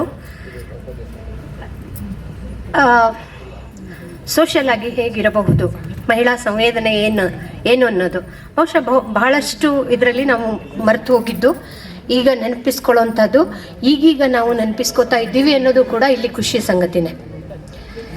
ಇನ್ನು ದೈಹಿಕವಾಗಿ ಅಂತ ಬಂತು ಅಂತಾದರೆ ನಾವು ಒಂದು ಹೆಜ್ಜೆ ಹಿಂದೆ ಇದ್ದೀವಿ. ಯಾಕಂತಂದರೆ ಇಲ್ಲಿ ನೆರೆದ ಮಹಿಳೆಯರೆಲ್ಲ ನಾನು ಒಂದು ಪ್ರಶ್ನೆ ಕೇಳಬೇಕು ಅನ್ನೋದಾದರೆ, ಎಲ್ಲರೂ ಮೊದಲು ಹೇಳೋದು ನನ್ನ ಮನೆ, ನನ್ನ ಮಕ್ಕಳು, ನನ್ನ ಸಂಸಾರ, ನಂತರದಲ್ಲಿ ನಾನು.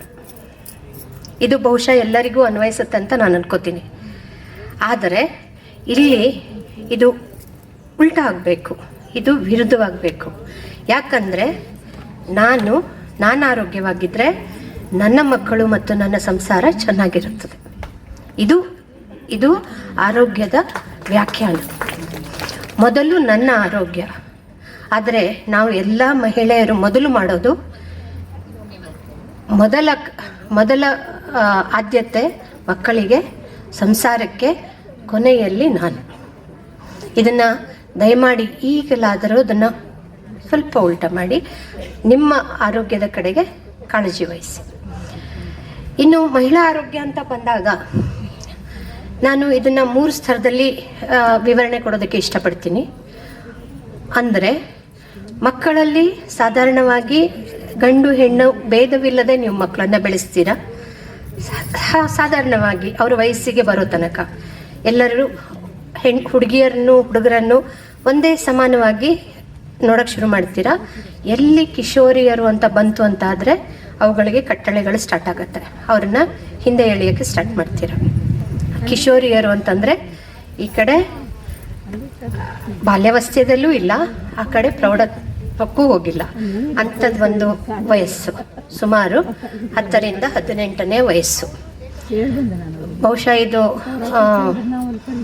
ಈ ವಯಸ್ಸು ಎಲ್ಲರಿಗೂ ತುಂಬ ಮಹತ್ವದ್ದು ಅಂತ ಅನಿಸುತ್ತೆ. ಯಾಕಂತಂದರೆ ನಮ್ಮ ಎಲ್ಲ ಬದಲಾವಣೆಗಳಿಗೆ ಈ ಕಿಶೋರಿಯರ ಹರಿಯ ಏನು ವಯಸ್ಸಿದೆ, ಇದು ತುಂಬ ಇಂಪಾರ್ಟೆಂಟ್. ಈ ಸಮಯದಲ್ಲಿ ಏನಾಗುತ್ತೆ ಅಂತಂದರೆ ಆಕೆಗೆ ಗೊತ್ತಿರಲ್ಲ ತನ್ನಲ್ಲಿ ಏನು ಬದಲಾವಣೆ ಆಗ್ತಿದೆ ಅಂತ.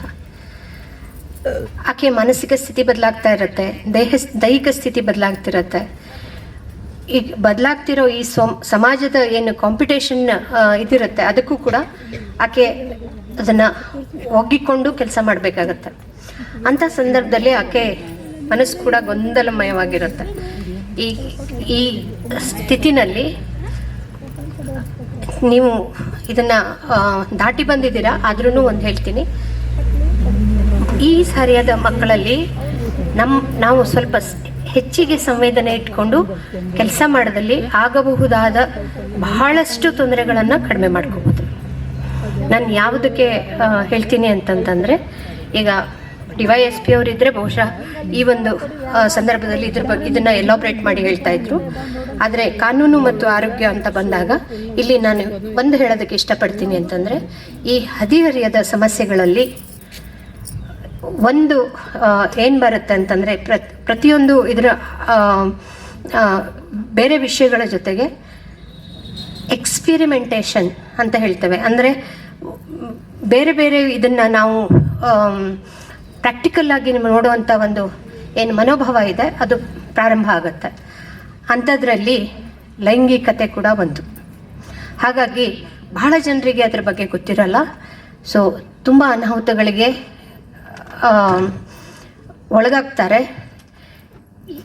ಒಳಗಾಗ್ತಾರೆ ಏನು. ಈ ಸಂದರ್ಭದಲ್ಲಿ ನಮಗೆ ತುಂಬ ಸಾರಿ ಇಂಥದ್ದೊಂದು ಸನ್ನಿವೇಶಗಳು ನಮ್ಮ ದಿನನಿತ್ಯದ ಜೀವನದಲ್ಲಿ ನಮಗೆ ಎದುರಾಗ್ತವೆ. ಅಂಥ ಸಂದರ್ಭದಲ್ಲಿ ನಾವು ಅವರಿಗೆ ಕೌನ್ಸಿಲಿಂಗ್ ಮಾಡೋದನ್ನು ಬಿಟ್ಟರೆ ಬೇರೆ ಏನೂ ಮಾಡೋಕ್ಕಾಗಲ್ಲ. ಅವರನ್ನು ಬದಲಾವಣೆ ಮಾಡಬೇಕು ಅಂತಂತಂದರೆ ನಿಮ್ಮಿಂದ ಸಾಧ್ಯ. ಯಾಕೆ ಅಂತ ಹೇಳ್ತೀನಿ ಅಂದರೆ, ನೀವು ಅವರಿಗೆ ಮೊದಲ ಗೆಳತಿಯರಾಗಿರ್ತೀರ. ಅಂದರೆ ಅಮ್ಮಂದರು ಮೊದಲ ಗೆಳತಿಯರಾಗಿರ್ತೀರ. ಶಾಲೆಯಲ್ಲಿ ಏನು ಗೆಳತಿಯರನ್ನು ಅವ್ರು ಮಾಡ್ಕೋತಾರೋ ಅದು ನಂತರದ್ದು. ಆದರೆ ಅಮ್ಮ ಮೊದಲ ಗೆಳತಿಯಾಗಿ ಆಕೆಗೆ ಗೈಡೆನ್ಸ್ ಕೊಡಬೇಕು. ಆ ಗೈಡೆನ್ಸ್ ತಪ್ಪಿದಲ್ಲಿ ಆಕೆಗೇನಾದರೂ ತಪ್ಪು ಮಾರ್ಗದರ್ಶನ ಕೊಟ್ಟಲ್ಲಿ ಆಕೆ ಹೆಜ್ಜೆ ತಪ್ಪತ್ತೆ.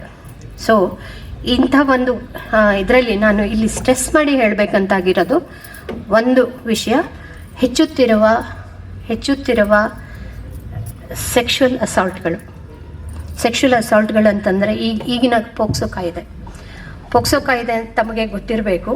ತುಂಬ ಜನ ಪೋಕ್ಸೋ ಅಂದರೆ ಏನು ಅಂತ ಕೇಳಿರಬೇಕು.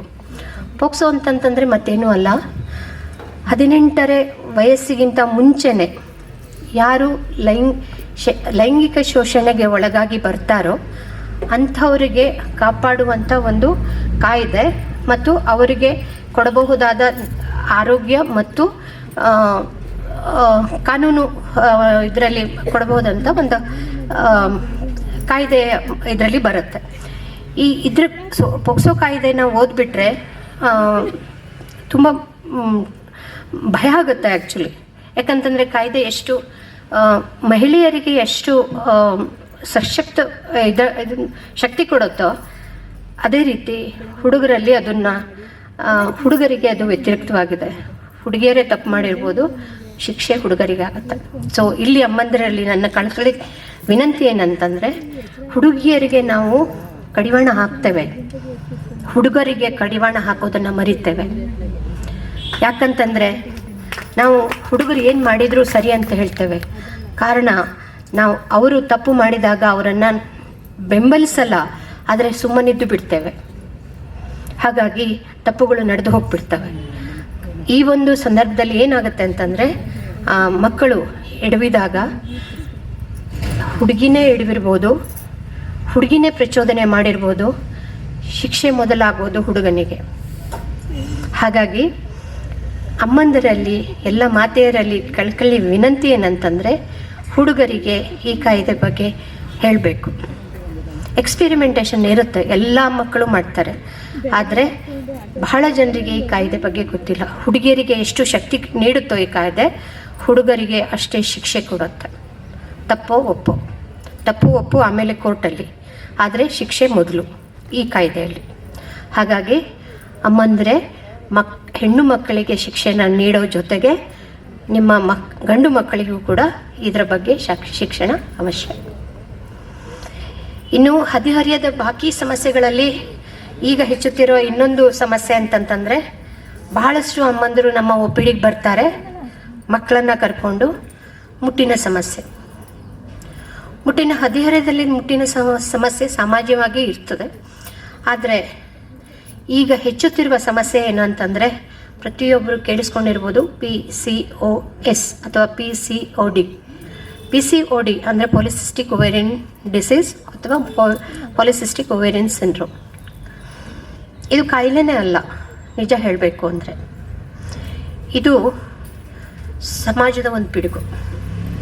ಯಾಕೆ ಅಂತ ಹೇಳ್ತೀನಿ. ನಾವು ಎಲ್ಲಿಂದ ನಮ್ಮ ಸೋಷಿಯಲ್ ಸ್ಟೇಟಸನ್ನು ನಾವು ಬದಲಾಯಿಸ್ಕೊಂಡಿದ್ದೀವೋ, ನಾವು ನಮ್ಮ ಜೀವನದ ಶೈಲಿಯನ್ನು ಬದಲಾಯಿಸ್ಕೊಂಡಿದ್ದೀವೋ, ಅಲ್ಲಿಂದ ಈ PCOD ಅನ್ನೋ ಕಾಯಿಲೆ ಪ್ರಾರಂಭ ಆಯಿತು. ಈ PCOD ಕಾಯಿಲೆ ಸ್ಟಾರ್ಟ್ ಆಗಿದ್ದೇ ನಮ್ಮ ಬದಲಾದ ಜೀವನ ಶೈಲಿಯಿಂದ. ಯಾಕಂತಂದರೆ ಈಗ ಒಂದು ಕನ್ಸೆಪ್ಟ್ ಏನು ಬಂತು ಅಂತಂದರೆ,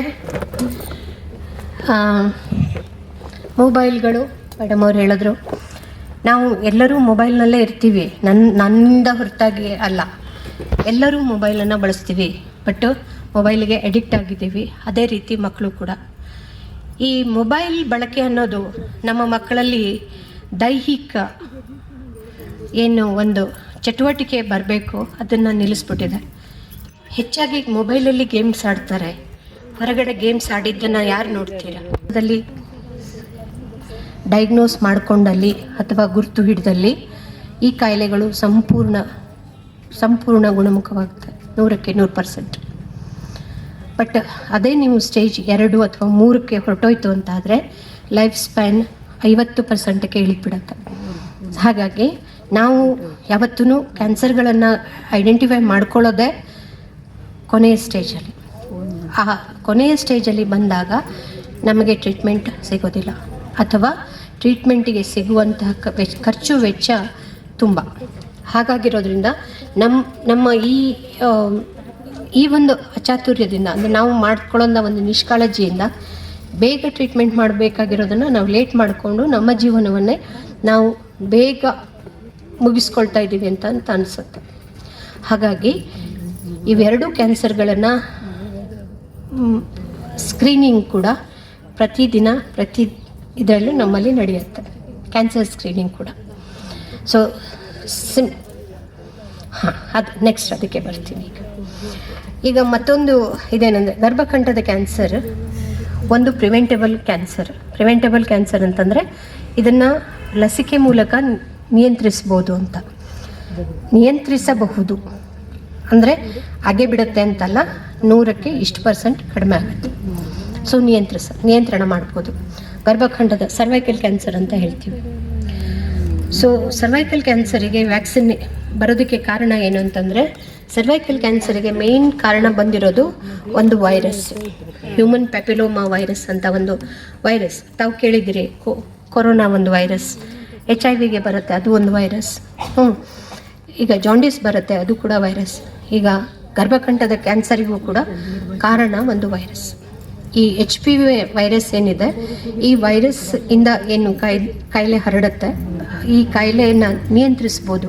ಇದಕ್ಕೆ ಅಗೇನೆಸ್ಟ್ HPV ವ್ಯಾಕ್ಸಿನ್ ಬಂದಿದೆ. ಇವಾಗ ಇಷ್ಟು ದಿವಸ ಬಂದಿರಲಿಲ್ವ ಅಂತಲ್ಲ, ಇಷ್ಟು ದಿವಸ ಇತ್ತು. ಪಾಟೀಲ್ DYSP ಇವರನ್ನು ತುಂಬ ಆದರದಿಂದ ನಾವು ಇಲ್ಲಿ ವೇದಿಕೆಗೆ ಆಹ್ವಾನಿಸ್ತಾ ಇದ್ದೇವೆ. ಬರಬೇಕು.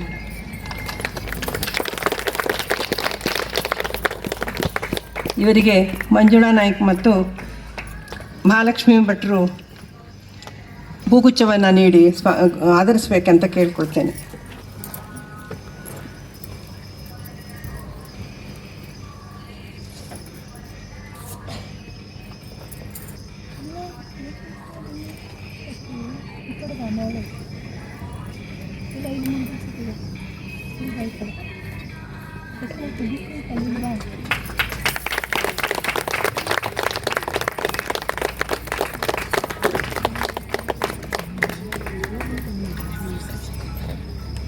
ಗಳಿದ್ದಲ್ಲಿ ಅಥವಾ ಕೇಳಬೇಕು ಅಂತ ಅನಿಸಿದಲ್ಲಿ ಕೇಳ್ಬೋದು. ಇನ್ನು ಒಂದು ಮೆನೋಪಾಸಲ್ಲಿ ಕೆಲವರಿಗೆ ಸಾಮಾನ್ಯವಾಗಿ ತೊಂದರೆಗಳು ಆಗ್ತವೆ. ಈ ತೊಂದರೆಗಳು ಅನಿವಾರ್ಯ, ಆದರೆ ಟ್ರೀಟ್ಮೆಂಟಿಗೆ ಹೊರತಾಗಿ ಅಲ್ಲ. ಹಾಗಾಗಿ ಹಾಗೇನಾದರೂ ಇದ್ದರೆ ದಯಮಾಡಿ ವೈದ್ಯಕೀಯ ಸಲಹೆ ತಗೊಳ್ಳೋದು ಒಳ್ಳೆಯದು. ಸೊ ಬಹುಶಃ ನಾನು ಈ 3 ಸ್ತರಗಳಲ್ಲಿ ನನ್ನಿಂದ ಆಗಬಹುದಾದಂಥ ಒಂದು ಆರೋಗ್ಯ ಸಲಹೆನ ನಾನು ಕೊಟ್ಟಿದ್ದೀನಿ ಅಂತ ಅನ್ಕೋತೀನಿ. ಇನ್ನೂ ಬೇಕು ಅಂತಂತಂದರೆ ತಮ್ಮ ಏನಾದರೂ ಸಲಹೆಗಳು, ಸೂಚನೆಗಳು ಅಥವಾ ಏನಾದರೂ ವಿಷಯಗಳು ಬೇಕು ಅಂತಂತಂದರೆ ಕೇಳ್ಬೋದು.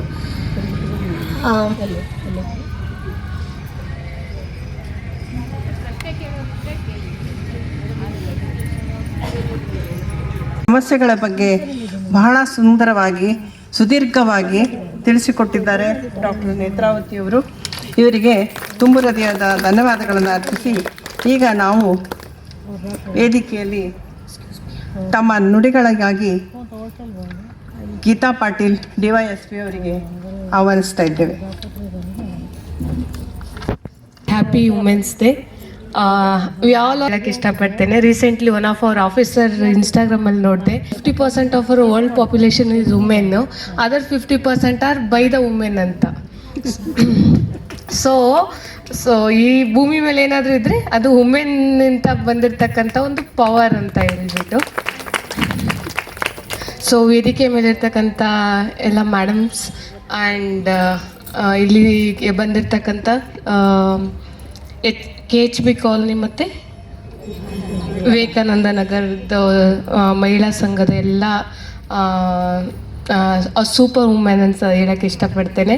ಸೊ ನಿಮ್ಮನ್ನೆಲ್ಲ ಇಲ್ಲಿ ಅಡ್ರೆಸ್ ಮಾಡಲಿಕ್ಕೆ ನನಗೆ ಆ್ಯಕ್ಚುಲಿ ವಾಕಥಾನ್ಗೆ ಬಂದು ಉದ್ಘಾಟನೆ ಮಾಡಬೇಕಂತ ಜ್ಯೋತಿಯವ್ರು ತುಂಬ ರಿಕ್ವೆಸ್ಟ್ ಮಾಡಿಕೊಂಡ್ರು. ಬಟ್ ನಾನು ಮಾರ್ನಿಂಗ್ ಯಲ್ಲಾಪುರಕ್ಕೆ ಹೋಗಿ ಇವಾಗೂ ಬರೋದಿರಲಿಲ್ಲ, ಗಾಡಿನಲ್ಲಿ ನಿದ್ದೆ ಮಾಡಿಕೊಂಡೇ ಬಂದಿದ್ದು. ಸೊ ಇಲ್ಲಿಗೆ ಹೋಗಿ ಇವಾಗ ಊಟ ಮಾಡಿ ಮತ್ತು ಬೇರೆ ಕೆಲಸ ಇತ್ತು actually. But I don't want to miss the opportunity to ನಿಮ್ಮೆಲ್ಲರ ಜೊತೆ ಮಾತಾಡಲಿಕ್ಕೆ. ಸೊ ಅದಕ್ಕೋಸ್ಕರ ಇವತ್ತಿಲ್ಲಿ ಬಂದಿದ್ದು. As a women I am always like I feel blessed actually. ತುಂಬ ಜನ ಹೇಳ್ತೀವಿ ಹೆಣ್ಣಾದ ಕೂಡಲೇ ಯಾಕಪ್ಪ ಹೆಣ್ಣಾಯಿತು ಅಂತ ಇದ್ದಿದ್ದು ಒಂದು ದಿನ ಇತ್ತು.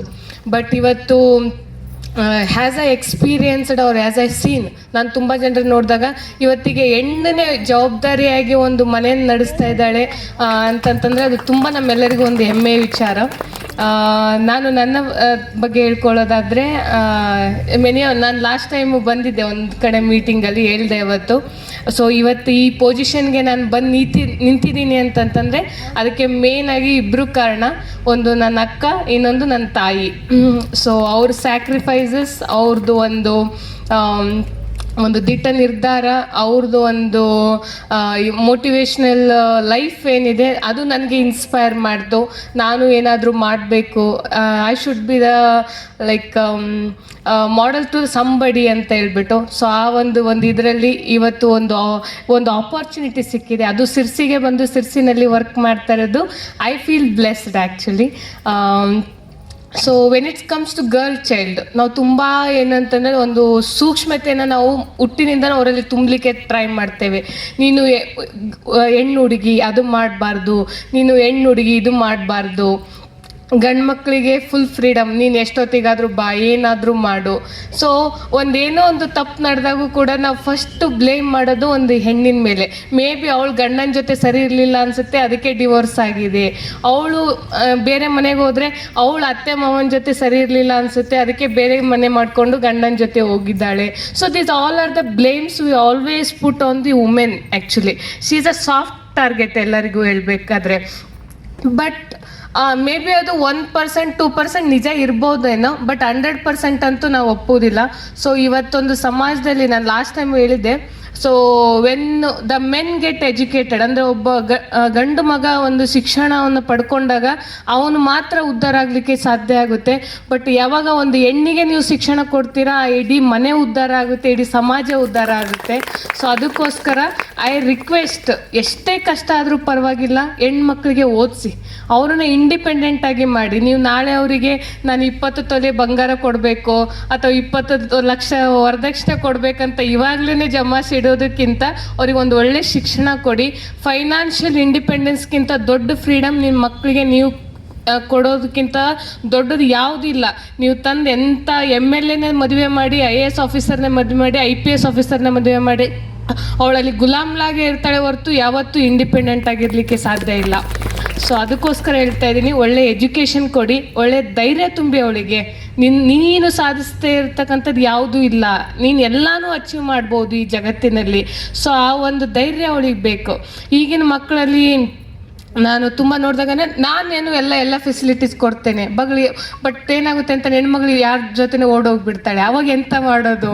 This is a practical problem. ನಾನೇ ಇವಾಗ ನೋಡ್ತಾ ಇದ್ದೇನೆ ತುಂಬ ಜನರಲ್ಲಿ. ಇನ್ನೂ 15-16 ವರ್ಷ ಇರುತ್ತೆ, ಲವ್ ಅಂತ ಹೇಳ್ಬಿಟ್ಟು ಯಾರ ಜೊತೆನೋ ಹೋಗ್ಬಿಡ್ತಾರೆ. So these all are the very sensitive things. ನೀವು ಮಕ್ಕಳಿಗೆ ಆ ಫ್ರೀಡಮ್ ಕೊಡಬೇಕು. ಅವರಲ್ಲಿ ಏನು ಚೇಂಜಸ್ ಆಗ್ತಾ ಇದೆ, ಅವರಲ್ಲಿ ಆಗ್ತಕ್ಕಂಥ ಎಮೋಷ್ನಲ್ ಚೇಂಜಸ್ನ ನಿಮ್ಮ ಹತ್ರ ಬಂದು ಡಿಸ್ಕಸ್ ಮಾಡ್ತಕ್ಕಂಥ ಫ್ರೀಡಮ್ ನೀವು ಅವ್ರಿಗೆ ಕೊಡಬೇಕು. ನಾನು ಏನಾದರೂ ಹೇಳಿದರೆ ನನ್ನ ಮನೆಯಲ್ಲಿ ಅದನ್ನು ಕಡಿಮೆ ಮಾಡ್ತಾರೆ ಅಥವಾ ಅದಕ್ಕೆ ಒಂದು ಸಪೋರ್ಟ್ ಸಿಗಲ್ಲ ಅಂದಾಗ ಅವಳು ಎಲ್ಲನೂ ಮುಚ್ಚಿಟ್ಕೊಳ್ತಾ ಹೋಗ್ತಾಳೆ. ಲಾಸ್ಟಿಗೆ ಒಂದು ನಿರ್ಧಾರ ತಗೊಳ್ತಾಳೆ, ಏನು ಅಂತಂತಂದರೆ ನಾನು ಇರೋದೇ ಬೇಡ, ನನ್ನನ್ನೊಬ್ಬ ಒಬ್ಬ ಸಿಕ್ಕಿದ್ದಾನೆ, ಅವನ ಜೊತೆ ಹೋದ್ರಾಯ್ತು ಅಂತ. ನಾಳೆ ಹೋದ್ಮೇಲೆ ಅವನು ಹೇಗೆ ನೋಡ್ಕೊಳ್ತಾನೆ, ಅವನ ಜೊತೆ ನನ್ನ ಲೈಫ್ ಹೇಗಿರುತ್ತೆ, ಇದ್ರ ಬಗ್ಗೆ ಏನು ಯೋಚನೆ ಮಾಡಲ್ಲ ಅವಳು. ಸೊ ಮನೆಯಲ್ಲಿ ಕೂಡ ಒಂದು ಒಳ್ಳೆ ಎನ್ವಿರಾನ್ಮೆಂಟ್ ಇರಲಿ ಮಕ್ಕಳಿಗೆ. ಆ್ಯಂಡ್ ನಾನು ಎಲ್ಲ ಫಂಕ್ಷನ್ಗೆ ಹೋದಾಗ ಹೇಳೋದೊಂದೇ, ನಾವು ಹೇಗಿದ್ದೇವೆ ನಾಳೆ ನಮ್ಮ ಮಕ್ಕಳು ಹಾಗೆ ಆಗ್ತವೆ ಅಂತ. ಅದೇನೊಂದು ಗಾದೆ ಉಂಟಲ್ಲ, ತಾಯಿಯಂತೆ ಮಗಳು, ಸೀರೆ ಅಂತೆ ನೂಲಿನಂತೆ ಸೀರೆ ಅಂತ ಹೇಳ್ಬಿಟ್ಟು. ಸೊ ನಾವು ಹೇಗೆ ಇದ್ದೇವೆ, ನಾವು ಹೇಗೆ ಮಾತಾಡ್ತೇವೆ, ನಾವು ಹೇಗೆ ನಮ್ಮ ಸಂಸ್ಕೃತಿ ಇದೆ, ಹೇಗೆ ನಮ್ಮ ಸಂಸ್ಕಾರ ಇದೆಯೋ ಅದೇ ಥರ ನೋಡಿ ಕೇಳಿ ಮಾಡಿ ನಮ್ಮ ಮಕ್ಕಳು ಕಲಿತವೆ. ಸೊ ಫಸ್ಟ್ ನಾವು ಚೆನ್ನಾಗಿರೋಣ, ನಾವು ಒಂದು ಸಮಾಜಕ್ಕೆ ಒಳ್ಳೆ ಮಾದರಿಯಾಗಿರೋಣ. ಮತ್ತು ಹೆಣ್ಣು ಅಂತ ಬಂದಾಗ 2 ಜಡೆ ಯಾವತ್ತೂ ಸೇರುವುದಿಲ್ಲ ಅಂತಂತಾರೆ, ಅದನ್ನು ನಾವು ರಾಂಗ್ ಅಂತ ಪ್ರೂವ್ ಮಾಡಬೇಕು. ಸೊಸೈಟಿನಲ್ಲಿ ಯಾವುದೇ ಒಂದು ಹೆಣ್ಣು ಏನಾದರೂ ಒಂದು ಸಾಧನೆ ಮಾಡಿದಾಗ we all should come forward to celebrate them actually. So ನಾವು ಪ್ರತಿಯೊಬ್ಬರು ಕೂಡ ಅವಳು ಯಾಕೆ ಮಾಡಿದ್ಲು ಅನ್ನೋದಕ್ಕಿಂತ ನೆಕ್ಸ್ಟ್ ಇನ್ನೊಬ್ರು ಹಂಗಾಗಬೇಕು ಅಂತ ನಾವೆಲ್ಲರೂ ಯೋಚನೆ ಮಾಡಬೇಕು. ಅದು ಅಸೂಯೆ ಬೇಡ, ಏನಂತ ಮನಸ್ತಾಪಗಳು ಬೇಡ. ಒಂದು ಹೆಣ್ಣು ಬುದ್ಧಿ ಒಂದು ಸ್ವಲ್ಪ ಕೆಳಗೆ ಅಂತಾರೆ, ಕೆಳಗಲ್ಲ ಮೇಲೆ ಅಂತ ನಾವು ಪ್ರತಿಯೊಂದರಲ್ಲೂ ಮಾಡಿ ತೋರಿಸೋಣ. ನಾನು ಇಲ್ಲಿ ಸಿರ್ಸಿನಲ್ಲಿ ತುಂಬ ಪ್ರೋಗ್ರಾಮ್ ಮಾಡ್ಕೋಬೇಕಂತ ಅಂದ್ಕೊಳ್ತೇವೆ. ಲೈಕ್ ಇವತ್ತು ವಾಕಥಾನ್ ಮಾಡಿದ್ರಿ, ಈ ಥರ ಎಲ್ರಿಗೂ ಫಿಟ್ನೆಸ್ ಈಸ್ ವೆರಿ ಇಂಪಾರ್ಟೆಂಟ್. ನಾವು ಎಷ್ಟೇ ಏಜ್ ಆಗಲಿ ಏನೇ ಮಾಡಲಿ, ಸೊ ಮುಂದಿನ ತಿಂಗಳುಗಳಲ್ಲಿ ಮುಂದಿನ ದಿನಗಳಲ್ಲಿ ನಾವು ಡಿಪಾರ್ಟ್ಮೆಂಟ್ ಕಡೆಯಿಂದನೂ ರನ್ ಅಥವಾ ಫಿಟ್ ಫಾರ್ ರನ್ ಅಂತ ಹೇಳ್ಬಿಟ್ಟು ಎಸ್ಪೆಷಲಿ ವುಮೆನ್ಸಿಗೆ ಅಂತ ಇಂಥ ಪ್ರೋಗ್ರಾಮ್ ಮಾಡ್ತೇವೆ. So I want everybody to participate in those. So ಯಾಕಂತಂದರೆ ಇಡೀ ಸಂಸಾರ, ಗಂಡ ಮಕ್ಕಳು, ಅತ್ತೆ ಮಾವ ಅನ್ನೋದ್ರಲ್ಲಿ ನಾವೇನು ಅನ್ನೋದನ್ನು ನಾವು ತುಂಬ ಸತಿ ಮರ್ತು ಬಿಡ್ತೇವೆ. ನಮ್ಮ ಬಾಡಿ ಏನು ರಿಕ್ವೈರ್ಮೆಂಟ್ ಕೇಳ್ತಾ ಇದೆ ನಾವು ಯಾವತ್ತೂ ಯೋಚನೆ ಮಾಡೋದಿಲ್ಲ. ನಾವು ಊಟ ತಿಂದಿದ್ದೀವ ಅಂತ ಯಾವತ್ತೂ ಯೋಚನೆ ಮಾಡೋದಿಲ್ಲ. ಮನೆಯವರೆಲ್ಲರದ್ದು ಊಟ ಆಯ್ತಾ, ಮಕ್ಕಳು ಊಟ ಆಯ್ತಾ, ಗಂಡಂದಾಯ್ತಾ, ಗಂಡನ ಟಿಫನ್ ತೊಗೊಂಡೋದ್ನ, ಮಕ್ಕಳು ಟಿಫನ್ ತೊಗೊಂಡೋದ್ರ, ಅವ್ರದ್ದು ಹೋಮ್ವರ್ಕ್ ಆಯ್ತಾ, ಇವ್ರದ್ದು so it's all about others life ಆಗಿಬಿಟ್ಟಿದೆ. ಸೊ ನಿಮಗೆ ಪರ್ಸ್ನಲ್ ಟೈಮ್ ಅಂತ me time is very important ಎಲ್ರಿಗೂ ಕೂಡ. ಸೊ ಆ ಪ್ರೋಗ್ರಾಮ್ಗಳಲ್ಲಿ ಮುಂದೆ ನಾವು ಆಯೋಜನೆ ಮಾಡ್ತಕ್ಕಂಥ ರನ್ ಪ್ರೋಗ್ರಾಮ್ ಆಗಿರ್ಬೋದು, ಅಥವಾ ಕುಂತು ಒಂದು ಲೈಕ್ ಪ್ರೊಡಕ್ಟಿವ್ ಟೈಮ್ ಅಂತ ನಾವೇನು ಯೂಸ್ ಮಾಡ್ಕೋಬೇಕು. ಸೊ ಒಳ್ಳೆ ಡಿಸ್ಕಷನ್ಸ್ ಫೋರಮ್ಸ್ನ ಎಸ್ಟಾಬ್ಲಿಷ್ ಮಾಡೋದಾಗಿರ್ಬೋದು. ಇಂಥವೆಲ್ಲ ಕಾರ್ಯಕ್ರಮಗಳು ನಮ್ಮ ಗೌರ್ನಮೆಂಟ್ ಬೇರೆ ಬೇರೆ ಡಿಪಾರ್ಟ್ಮೆಂಟ್ ಕಡೆಗಳಿಂದ ಮತ್ತು ಪೊಲೀಸ್ ಡಿಪಾರ್ಟ್ಮೆಂಟ್ ಕಡೆಯಿಂದನೂ ಆಯೋಜಿಸ್ತೇವೆ. ಸೊ ಜಸ್ಟ್ ಬಿ ಪ್ರೌಡ್, ನಾವು ಒಂದು ವುಮೆನ್ ಆಗಿ ಈ ಸೊಸೈಟಿನಲ್ಲಿ ಇದ್ದೀವಿ ಅನ್ನೋದಕ್ಕೆ. And we should bring a very positive change ಅಂತ ಹೇಳೋದಕ್ಕೆ ಇಷ್ಟಪಡ್ತೇನೆ. We should all celebrate each other success ಅಂತ ಹೇಳೋದಕ್ಕೆ ಇಷ್ಟಪಡ್ತೇನೆ. So I feel very happy actually ಇಲ್ಲಿ ಬಂದು ನಿಮ್ಮೆಲ್ಲರ ಜೊತೆ ಮಾತಾಡೋಕ್ಕೆ ಈ ಒಂದು ಅವಕಾಶ ಕೊಟ್ಟಿರ್ತಕ್ಕಂಥ ಜ್ಯೋತಿ ಅವರಿಗೆ ಮತ್ತು ಎಲ್ಲ ಸಂಘದ ಮುಖ್ಯಸ್ಥರಿಗೆ ನಾನು ಥ್ಯಾಂಕ್ಸ್ ಹೇಳ್ತಾ, so wishing you all a very happy women's day. It is not just about the one day, it's a 365x24. So celebrate yourself, be happy, be endowed. Thank you.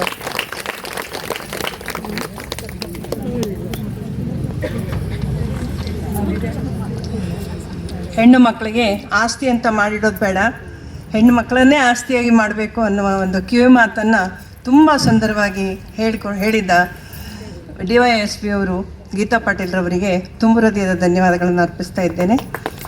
ಈಗ ಅಧ್ಯಕ್ಷರ ನುಡಿಗಳನ್ನು ಕೇಳುವ ಮೊದಲು ಅಭಯ ಮಾರುತಿ ಮತ್ತು ಚೌಡೇಶ್ವರಿ ದೇವಸ್ಥಾನದ ಈ ಒಂದು ಮಾತೃಮಂಡಳಿಯ ಸಹೋದರಿಯರೆಲ್ಲ ಸೇರಿ ಜ್ಯೋತಿ ಪಾಟೀಲ್ರವರಿಗೆ ಸನ್ಮಾನ ಕಾರ್ಯಕ್ರಮವನ್ನು ಹಮ್ಮಿಕೊಂಡಿದ್ದಾರೆ. ಹಾಗಾಗಿ ಅವರೀಗ ಬರಬೇಕು.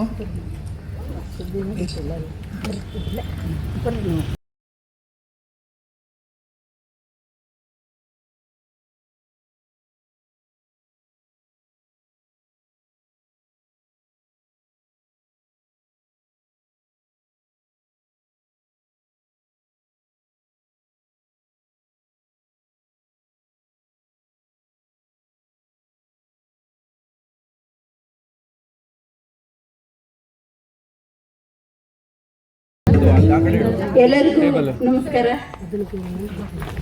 ನಮಗೆ ಈ ಥರ ಕಾರ್ಯಕ್ರಮವನ್ನು ಆಯೋಜಿಸಿದಂಥ ಜ್ಯೋತಿ ಅವರಿಗೆ ನಿಮ್ಮೆಲ್ಲರ ಪರವಾಗಿ ನಮ್ಮ ನಾಗಚೌಡೇಶ್ವರಿ ದೇವಸ್ಥಾನದ ಮಾತೃಮಂಡಳಿಯವರಿಂದ ಒಂದು ಅಭಿನಂದನಾ ಕಾರ್ಯಕ್ರಮ ಕೊಟ್ಟಿದ್ದೇವೆ. ಅದಕ್ಕಾಗಿ ಎಲ್ಲ ನಾಗಚೌಡೇಶ್ವರಿ ದೇವಸ್ಥಾನದವರು ಮತ್ತು ಎಲ್ಲರೂ ಬಂದರೂ ಎಲ್ಲರೂ ಬರ್ಬೇಕಾಗ್ತದೆ.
ಎಲ್ಲ ನನ್ನ ಸ್ನೇಹಿತರಿಗೂ ಮತ್ತೊಮ್ಮೆ ತುಂಬ ಹೃದಯದ ಧನ್ಯವಾದಗಳನ್ನು ಅರ್ಪಿಸ್ತೇನೆ. ಈ ನಿಮ್ಮ ಗೌರವವನ್ನು ನಾನು ಯಾವತ್ತೂ ಮರೆಯೋದಿಲ್ಲ. ತುಂಬ ಹೃದಯದ ಧನ್ಯವಾದಗಳು ಮತ್ತೊಮ್ಮೆ.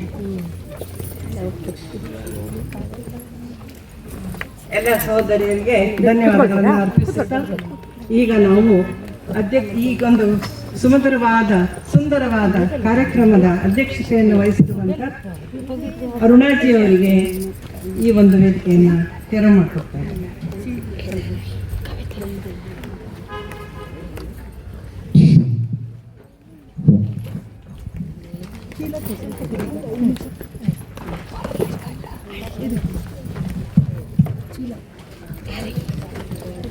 ಓಂ ಶಾಂತಿ. ಓಂ ಶಾಂತಿ. ಪರಮಪಿತ ಪರಮಾತ್ಮನ ನೆನಪಿನಲ್ಲಿ ಮರ್ಯಾದೆ ಅಂತ ಹೌದು ಹೌದು ಅಂತ ಸಹನೆಯಿಂದ ಇಟ್ಕೊಂಡಿದ್ದೇವೆ. ಅದನ್ನ ನಮ್ಮ ಜೀವನ ಪರ್ಯಂತ ಜೀವನದಲ್ಲಿ ತಂದ್ಕೊಂಡ್ರೆ ಅದು ನನಗೆ ದಿನನಿತ್ಯ ಸಂಭ್ರಮ ಆಗ್ತದೆ. ಆ ದಿಶೆಯಲ್ಲಿ ಮತ್ತೊಮ್ಮೆ ನಿಮ್ಮೆಲ್ಲರಿಗೂ ಸಹ ಮಹಿಳಾ ದಿನಾಚರಣೆಯ ಅಂತಾರಾಷ್ಟ್ರೀಯ ಮಹಿಳಾ ದಿನಾಚರಣೆಯ ಪ್ರಯುಕ್ತ ಇಲ್ಲಿ ವಿವೇಕಾನಂದ ನಗರದ ಹಾಗೂ KHB ಕಾಲೋನಿಯ ಎಲ್ಲ ಮಹಿಳಾ ಸಂಘಟನೆಯಿಂದ ಇವತ್ತಿನ ನಾವೆಲ್ಲರೂ ಸೇರುವುದಕ್ಕೆ ಸಂಭ್ರಮವನ್ನು ಆಚರಣೆ ಮಾಡುವುದಕ್ಕೆ ಒಂದು ಅವಕಾಶ ಮಾಡಿದ್ದೀರಿ. ಇದಕ್ಕೆ ಮೂಲ ಯಾರಾಗಿದ್ದಾರೆ ಹಾಗೂ ಯಾರೆಲ್ಲ ಸಹಯೋಗಿಯಾಗಿದ್ದೀರಿ ಅವರೆಲ್ಲರಿಗೂ ಮತ್ತು ಹೀಗೆ ಉಮ್ಮಂಗ ಉತ್ಸಾಹ ಬೆಳೆಯಲಿ ಅಂತ ಪರಮಾತ್ಮನ ಹತ್ರ ಪ್ರಾರ್ಥಿಸ್ತಾ ವೇದಿಕೆ ಮೇಲಿರುವಂಥ ಎಲ್ಲ ಗಣ್ಯರಲ್ಲಿಯೂ ಸಹ ವಿನಂತಿಸ್ಕೊಳ್ತಾ ಪರಮಾತ್ಮ ತಿಳಿಸ್ಕೊಟ್ಟಿರುವ ಒಂದೆರಡು ಮಹಾವಾಕ್ಯವನ್ನು ತಮ್ಮೆದುರಿಗೆ ಹೇಳೋದಕ್ಕೆ ಇಷ್ಟಪಡ್ತೇನೆ. ಸ್ತ್ರೀ ಅಂದರೆ ಏನು ಹೇಳೋದ್ರ ಬಗ್ಗೆ ಕೋಮಲಾ ಮೇಡಮ್ ಆಗಾಗಲೇ ಹೇಳಿಬಿಟ್ರು, ನಾನು ನಿಮಗೆ ಹೇಳುವ ಅವಶ್ಯಕತೆ ಇಲ್ಲ. ಹಾಗೂ ಆರೋಗ್ಯ ನಾನು ಹೇಗೆ ಇಟ್ಕೋಬೇಕು ಹೇಳುವುದನ್ನು ನಮ್ಮ ನೇತ್ರಾವತಿ ಮೇಡಮ್ ಅವರು ಯಾವಾಗಲೂ ಹೋದರೂ ಅವರು ಹಸನ್ಮುಖತೆಯಿಂದ ನಾವು ಅವ್ರ ಜೊತೆಗೆ ತುಂಬ ಒಡನಾಟದಿಂದ ನಮ್ಮ ಸಂಸ್ಥೆ ಜೊತೆಗೆ ಈಶ್ವರಿ ವಿಶ್ವವಿದ್ಯಾಲಯ ಜೊತೆಗೆ ನಮ್ಮ ಒಂದು ಸಹೋದರಿ ಅಂತ ಹೇಳ್ಬೋದು. ನಾವು ಯಾವುದೇ ಒಂದು ಪ್ರೋಗ್ರಾಮ್ನಲ್ಲಿ ಹೇಳಿದಾಗ ಆಯಿತು ಅಂತ ಹೇಳಿ ಒಪ್ಕೊಂಡು ಇವತ್ತು ನಿಮ್ಮೆದುರಿಗೆ ಬಂದು ಹೇಳಿದ್ದು ನಿಮಗೆ ಅರ್ಥ ಆಯಿತು. ಆ ದಿಶೆಯಲ್ಲಿ ಹಾಗೆ ನಮ್ಮ ಗೀತಾ ಮೇಡಮ್ ಅವರು ಸಹ ಡ್ಯೂಟಿಯಲ್ಲಿ ಇದ್ದರೂ ಸಹ ನಾವು ಮಹಿಳೆಯರು ಸಂಭ್ರಮದಿಂದ ಆಚರಿಸ್ತಾ ಇದ್ದೇವೆ. ಇದರ ಮಧ್ಯದಲ್ಲಿ ನಾವು ಸಂಭ್ರಮಿಸೋಣ ಅಂತ ತನ್ನ ಡ್ಯೂಟಿಯ ಮಧ್ಯದಲ್ಲೂ ಸಹ ಸಮಯವನ್ನು ಕೊಟ್ಟು ನಮ್ಮೆಲ್ಲರಿಗೂ ಉತ್ಸಾಹದ ಒಂದೆರಡು ಮಾತನ್ನು ತಿಳಿಸಿ ಸುಂದರವಾಗಿ ಈ ಸಭೆಯಲ್ಲಿ ಮತ್ತು ಉತ್ಸಾಹ ಬರುವುದಕ್ಕೆ ಅವಕಾಶ ಮಾಡಿಕೊಟ್ಟಿದ್ದಾರೆ. ಇನ್ನು ನೀವೆಲ್ಲ ಇಷ್ಟು ತನಕ ಕೂತ್ಕೊಂಡಿದ್ರಲ್ವ, ಅದಕ್ಕಾಗಿ ಎಲ್ಲರೂ ಒಂದ್ಸರಿ ಕೈ ಮುಂದೆ ಮಾಡಿ, ಕೈ ಮುಂದೆ ಮಾಡಿ, ಹಾಗೆ ಮೇಲೋಯ್ರಿ ಮೇಲೋಯ್ರಿ. ವಾ ವಾ ವಾ, ಎಂಥ ಶಕ್ತಿ, ನಾನು ಶಿವಶಕ್ತಿಯಾಗಿದೆ ಅಲ್ವಾ. ಈ ದಿಶೆಯಲ್ಲಿ ನಾವೆಲ್ಲರೂ ಬೇರೆಯವರು ನಮಗೆ ಗೌರವ ಕೊಡಲಿ ಅಥವಾ ಬೇರೆಯವರು ನನಗೆ ಅಪ್ರಿಷಿಯೇಟ್ ಮಾಡಲಿ ಹೇಳೋದಕ್ಕಿಂತ ಪೂರ್ವದಲ್ಲಿ ಮೊದಲು ನನ್ನನ್ನು ನಾನು ಗೌರವಿಸುವುದನ್ನು ಕಲಿಬೇಕು. ನನಗೆ ನಾನು ಅಪ್ರಿಷಿಯೇಟ್ ಮಾಡ್ಕೋಬೇಕು. ನಾನೇ ಮಾಡಬೇಕಾ, ನಾನೇ ಹೇಗೆ ಮಾಡಬೇಕಾ, ಮತ್ತು ಬೇರೆ ಯಾರೂ ಇಲ್ಲ, ಈ ರೀತಿಯಲ್ಲಿ ನಾವು ಕೀಳರಿಮೆ ಇಟ್ಕೋಬಾರ್ದು. ಪ್ರತಿಯೊಂದು ಕ್ಷಣ ಒಂದು ಸಿಂಪಲ್ ಒಂದು ಕಸ ಗುಡಿಸೋದ್ರಿಂದ ಹಿಡಿದು ನಾನು ನೀಟಾಗಿ ಮಾಡುವುದಕ್ಕೆ ಉತ್ಸಾಹ ಬೇಕಾಗ್ತದೆ. ಅದಕ್ಕಾಗಿ ನಾನೆಂಥ ಕರ್ಮ ಮಾಡ್ತೇನೋ ನನ್ನನ್ನು ನೋಡಿ ಅನೇಕರು ಮಾಡ್ತಾರೆ. ನಾವು ಪುಸ್ತಕದಲ್ಲೋ ಅಥವಾ ಭಾಷಣದಲ್ಲಿಯೋ ಎಲ್ಲೋ ಸಭೆಯಲ್ಲಿಯೋ ಅವ್ರು ಹೀಗೆ ಹೇಳಿದ್ರಿ, ತುಂಬ ಚೆನ್ನಾಗಿ ಹೇಳಿದ್ರು ಅಂತ ನಾವು ಬಾಯಲ್ಲಿ ಹೇಳ್ತೇವೆ. ನಾನು ಹೇಗೆ ಮಾಡಿದ್ದೇನೆ ಅದಕ್ಕೆ ನಿಮಗೊಂದು ಸಣ್ಣ ಆಟ ಆಡಿಸ್ತೇನೆ. ಹಲೋ, ಸಲಾಮ್, ನಮಸ್ತೆ. ನಾ ಇಲ್ಲಿ 3 ಸರಿ ಬಂದಿದ್ದೇನೆ, ಅವಾಗ ಇದೇ ಆಟ ಆಡಿಸಿದ್ದೆ, ನೆನಪಿದೆ ಅಂದ್ಕೊಳ್ತೇನೆ ನಿಮ್ಮ ಕೆಲವೊಬ್ಬರಿಗೆ. ಹಲೋ, ಸಲಾಮ್, ನಮಸ್ತೆ. ನಾನು ನೀವು ಹೇಳ್ದ ಹಾಗೆ ಮಾಡಬೇಕು, ಮಾಡ್ದ ಹಾಗೆ ಮಾಡಬಾರ್ದು. ಓಕೆನಾ? ನನ್ನ ಜೊತೆಗೆ ಮಾಡ್ತೀರಾ? ಹಲೋ, ಸಲಾಮ್, ನಮಸ್ತೆ. ನನ್ನನ್ನು ನೋಡ್ತಾನೆ, ನಾ ಹೇಳ್ದ ಹಾಗೆ ಮಾಡಬೇಕು, ನಾ ಮಾಡ್ದ ಹಾಗೆ ಮಾಡಬಾರ್ದು. ಹಲೋ, ಸಲಾಮ್, ನಮಸ್ತೆ. ಮಾಡಿ ಮಾಡಿ ಮಾಡಿ. ಹಲೋ, ಸಲಾಮ್, ನಮಸ್ತೆ. ಹಲೋ, ಸಲಾಮ್, ನಮಸ್ತೆ. ಹಲೋ, ಸಲಾಮ್, ನಮಸ್ತೆ. ಹಲೋ. ನೋಡಿದ್ರೆ ಒಂದೇ ಒಂದು ಸೆಕೆಂಡ್ನಲ್ಲಿ ನಾವೇನು ಮಾಡ್ತೇವೆ, ಹೌದಲ್ಲ ನಾವು ಮಾಡ್ದಂಗೆ ಮಾಡ್ತಾರೆ ಅಂತೇಳಿ ನಾವು ಮಾಡೋದು ಮಾತ್ರ ಬೇರೆಯವ್ರಿಗೆ ಹೇಳ್ತೇವೆ.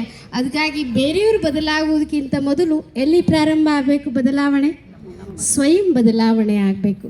ನಾವು ಮಕ್ಕಳಿಗೆ ಹೇಳ್ತೇವೆ ಅಥವಾ ಇನ್ಯಾರು ಗಂಡಂದಿರಿಗೋ ಅಥವಾ ಅಜ್ಜಂದಿರಿಗೋ ಅತ್ತೆ ಮಾವನಿಗೋ ನೀ ಹಿಂಗೆ ಮಾಡೋದು ತಪ್ಪು, ಹೀಗೆ ಮಾಡೋದು ತಪ್ಪು, ಹೀಗೆ ಮಾಡಬೇಡ ಅಂತ ಹೇಳ್ತೇವೆ.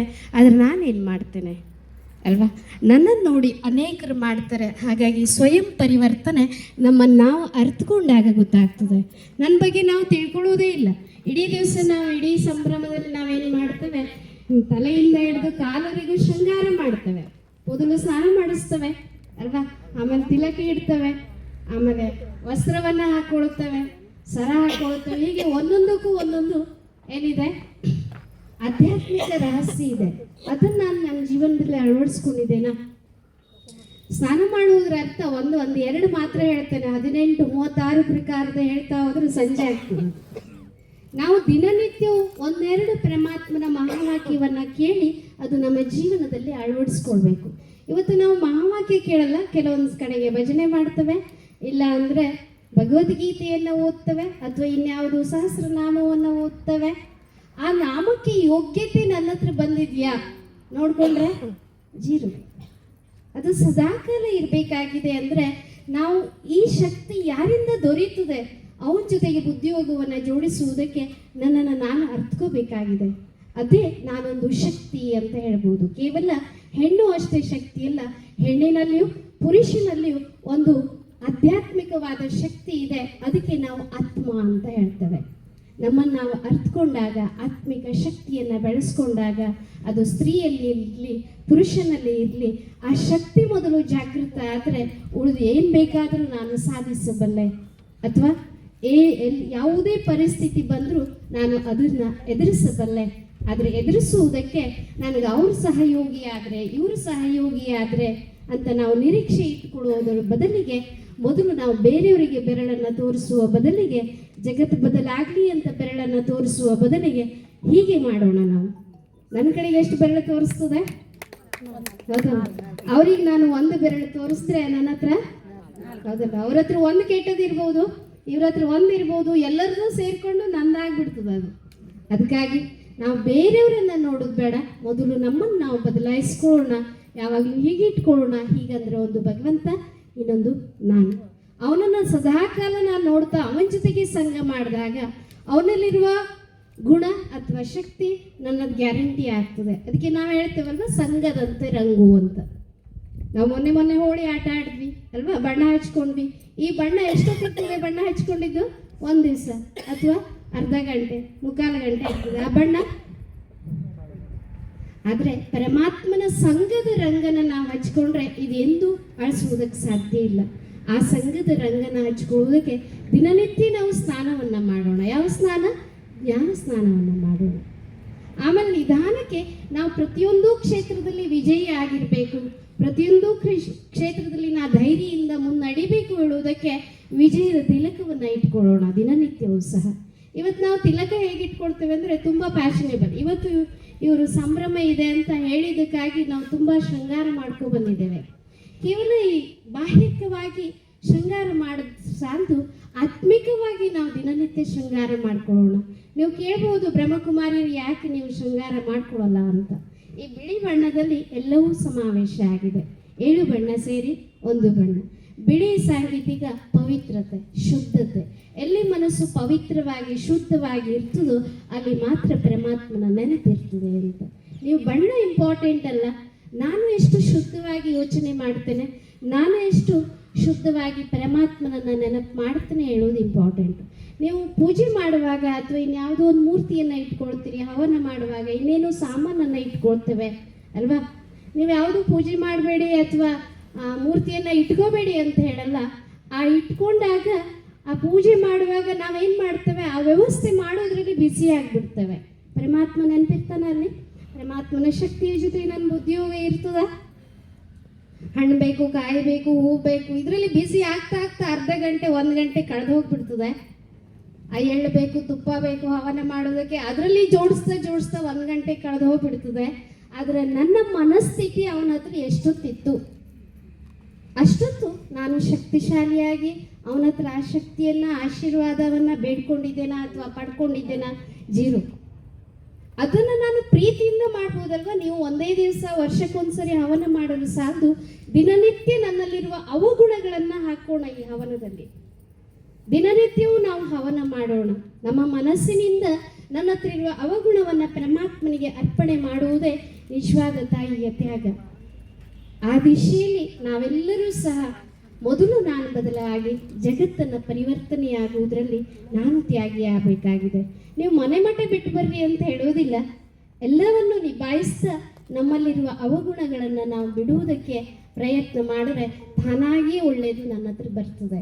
ನೀವು ಒಳ್ಳೇದು ಹಾಕಬೇಕಾಗಿಲ್ಲ, ಎಲ್ಲಿಯೂ ಒಳ್ಳೆಯದನ್ನು ಖಾಲಿ ಮಾಡುವುದಕ್ಕೆ ನಾವು ಏನು ಮಾಡಬೇಕಾಗಿದೆ, ಕೆಟ್ಟದನ್ನು ಖಾಲಿ ಮಾಡುವುದಕ್ಕೆ ಏನು ಮಾಡಬೇಕಾಗಿದೆ, ಒಳ್ಳೆಯ ವಿಚಾರಗಳು ಎಲ್ಲೇ ಸಿಕ್ಕಿದ್ರೂ ಅದನ್ನು ತುಂಬಿಸ್ತಾ ಹೋಗ್ರಿ.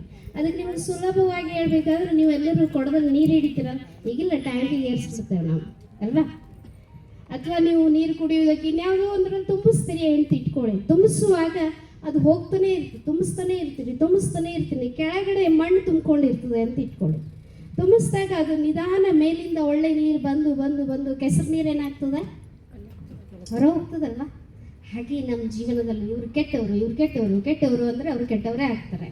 ಇವರು ಒಳ್ಳೆಯವರು ಅಂದರೆ ಒಳ್ಳೆ ವಿಚಾರಗಳನ್ನು ನಾವು ಕಳಿಸಿದಾಗ ಅವರು ಅವಶ್ಯವಾಗಿ ಒಳ್ಳೆಯದಾಗಿ ಬದಲಾಗಿ ಆಗ್ತದೆ. ನೀವು ಕೆಟ್ಟದನ್ನು ನಾವು ತೆಗಿಬೇಕಾಗಿಲ್ಲ, ಒಳ್ಳೇದು ಹಾಕ್ತಾ ಹೋದರೆ ಅದು ತಾನಾಗಿಯೇ ಖಾಲಿ ಆಗ್ತದೆ. ಅದಕ್ಕೆ ಪ್ರತಿಯೊಬ್ಬರಲ್ಲಿಯೂ ನಾವು ಕೆಟ್ಟದನ್ನು ನೋಡೋದ್ರ ಬದಲಿಗೆ ಒಳ್ಳೆಯದನ್ನು ನೋಡೋಣ, ಶುಭ ಚಿಂತನೆಯನ್ನು ಇಟ್ಕೊಳ್ಳೋಣ, ಶುಭ ಕಾಮನೆಯನ್ನು ಮಾಡೋಣ. ಈ ದಿಶೆಯಲ್ಲಿ ನಾನು ಪರಿವರ್ತನೆಯಾಗಿ ಜಗತ್ ಪರಿವರ್ತನೆಯಲ್ಲಿ ನಾವೆಲ್ಲರೂ ಈಶ್ವರನಿಗೆ ಸಹಯೋಗಿಯಾಗೋಣ. ಮಹಿಳಾ ದಿನದಿಂದ ನಾವು ಪ್ರಾರಂಭ ಮಾಡೋಣ. ಯಾವಾಗೋ ಒಂದು ದಿವಸ ನಾವು ಮಹಿಳಾ ದಿನ ಸಂಭ್ರಮ ಆಚರಣೆ ಮಾಡೋದು ಬೇಡ. ಪ್ರತಿನಿತ್ಯವೂ ನನ್ನ ಜೀವನದಲ್ಲಿ ಪ್ರತಿ ಉಸಿರಿನಲ್ಲಿಯೂ ಪರಮಾತ್ಮನ ಜೊತೆಗೆ ಸಂಭ್ರಮದಿಂದ ಸಂಘದಿಂದ ನಾವು ಜೋಡಿಸ್ತಾ ಸಂಭ್ರಮಿಸೋಣ ಅಂತ ಹೇಳ್ತಾ ಇನ್ನೊಂದು 2 ಉದಾಹರಣೆನ ಹೇಳಿ ನಾನು ಕೊನೆಯಲ್ಲಿ ಮುಗಿಸ್ತೇನೆ. ನಾವೀಗ ಸಿದ್ದಾಪುರ ಮತ್ತು ಕಾನ್ಸೂರಿನ ಮಧ್ಯದಲ್ಲಿ ಸಿರ್ಸಿ ಮಧ್ಯದಲ್ಲಿ ಒಂದು ಕಾನ್ಸೂರ್ ಅಂತ ಸಿಗ್ತದೆ. ಅಲ್ಲಿ ಅರಿಶಿನ ಕುಂಕುಮದ ಬಗ್ಗೆ ನಮಗೆ ಹೇಳುವುದಕ್ಕೆ ಕರೆದಿದ್ರು ಅವರು. ಕರೆದಾಗ ನಾವು ಹೀಗೆ ಹೋಗಿ ಅರಿಶಿನ ಕುಂಕುಮ ಅಂದರೆ ಏನು ಅಂತ ಹೇಳ್ತಾ ಎಲ್ಲರಿಗೂ ಅರಿಶಿನ ಕುಂಕುಮ ಕೊಡುವಾಗ ದಕ್ಷಿಣೆ ಕೊಡ್ತಾರಲ್ಲ, ಅದ್ರಲ್ಲಿ 5 ರೂಪಾಯಿ 10 ರೂಪಾಯಿ ಇದೆ. ಇದು ಎಷ್ಟು ವರ್ಷದ 15 ವರ್ಷದ ಹಿಂದಿನ ಮಾತು ನಿಮ್ಮ ಎದುರಿಗೆ ಹೇಳ್ತಾ ಇರೋದು. ಆ ಮಗುನ ಹೆಸರು ಏನಂದರೆ ಎಲ್ಲರಿಗೂ ಕೊಟ್ಟರಲ್ಲ, ಹಾಗೆ ಒಂದು ಮಗಳಿದ್ದು 6 ವರ್ಷದ ಮಗು ಅಲ್ಲ 5 ವರ್ಷದ ಮಗಳು. ಆ ಮಗಳ ಹೆಸರು ಏನಂದ್ರೆ ಅನನ್ಯ ಅಂತ. ಆ ಅನನ್ಯಗೂ ಆ ದಕ್ಷಿಣೆಯನ್ನು ಕೊಟ್ಟರು ಅವರು, ಅರಿಶಿನ ಕುಂಕುಮ ಕೊಡೋದ್ರ ಜೊತೆಗೆ. ಎಲ್ಲರಿಗೂ ಮಾತೇರಿಗೆ ಕೊಡೋಷ್ಟೊತ್ತಿಗೆ ನಾವು ಖಾಲಿ ಅಲ್ಲ. ಆ ಮಗುನ ಮಾತಾಡಿಸ್ತಾ ಇರಬೇಕಾದ್ರೆ ಆ ಮಗುನ ಹತ್ರ ಕೇಳಿದ್ವಿ, ನಿನ್ನ ಹೆಸರು ಏನು ಅಂತ. ನಿಮ್ಮ ಅಪ್ಪ ಅಮ್ಮ ತುಂಬ ಸುಂದರವಾಗಿ ಹೆಸರಿಟ್ಟಿದಾರಲ್ವ, ಅನನ್ಯ ಅಂತ ಅಂದವರು. ಆಮೇಲೆ ಈ 5 ರೂಪಾಯಿ ಕೊಟ್ಟಿದ್ರಲ್ವ, ಆ 5 ರೂಪಾಯಿ ತಗೊಂಡು ನೀನು ಏನು ಮಾಡ್ತೀಯಾ ಅಂತ ಕೇಳಿದ್ರೆ ಅವಳು ಏನು ಉತ್ತರ ಕೊಟ್ಟಿರ್ಬೋದು, 5 ವರ್ಷದ ಹುಡುಗಿ 5 ರೂಪಾಯಿ ಕೊಟ್ಟಿದ್ರು ಅವ್ರ ಕೈಯಲ್ಲಿ. 15 ವರ್ಷದ ಹಿಂದಿನ ಮಾತು. ಇವತ್ತು 5 ರೂಪಾಯಿ ವ್ಯಾಲ್ಯೂ ಇಲ್ಲ ಅಷ್ಟಲ್ಲ ಅಲ್ವಾ. ಆ 5 ರೂಪಾಯಿ ತಗೊಂಡು ಆ ಮಗು ಏನು ಮಾಡ್ತೆ ಅಂತ ಹೇಳಿರ್ಬೋದು, ಹೇಳ್ರಿ ನೋಡೋಣ. ಚಾಕ್ಲೇಟ್, ಮತ್ತೆ ದೇವ್ರ ಉಂಡಿಗೆ ಹಾಕ್ತಾನೆ, ಮತ್ತೆ ಅಮ್ಮನ ಹತ್ರ ಕೊಡ್ತಾನೆ, ಮತ್ತೆ ನಾವೇನು ಮಾಡ್ತೇವೆ ಅಂದರೆ ಭಿಕ್ಷುಕರು ಕೊಡ್ತಾನೆ ಅಂತ ನಾವೇನು ಮಾಡ್ತೇವೆ, ಆ ಮಗುವಿನ ಲೇವಲಿನ ಯೋಚನೆಯಲ್ಲಿ ಮಾತ್ರ ನಾವು ಯೋಚನೆ ಮಾಡ್ತೇವೆ. ಆ ಮಗು 5 ವರ್ಷ ಹೀಗೆ ಮಾಡ್ಬೋದು ಅಂತ ಅಷ್ಟೇ ಲೇವಲಲ್ಲಿ ಯೋಚನೆ ಮಾಡ್ತೇವೆ. ನಾವು ಶಾಲೆಯಲ್ಲಿ ಹೋಗಬೇಕಾದ್ರೆ ಒಂದು ಗಣಿತ ಕಲಿಸ್ತಿದ್ವಿ.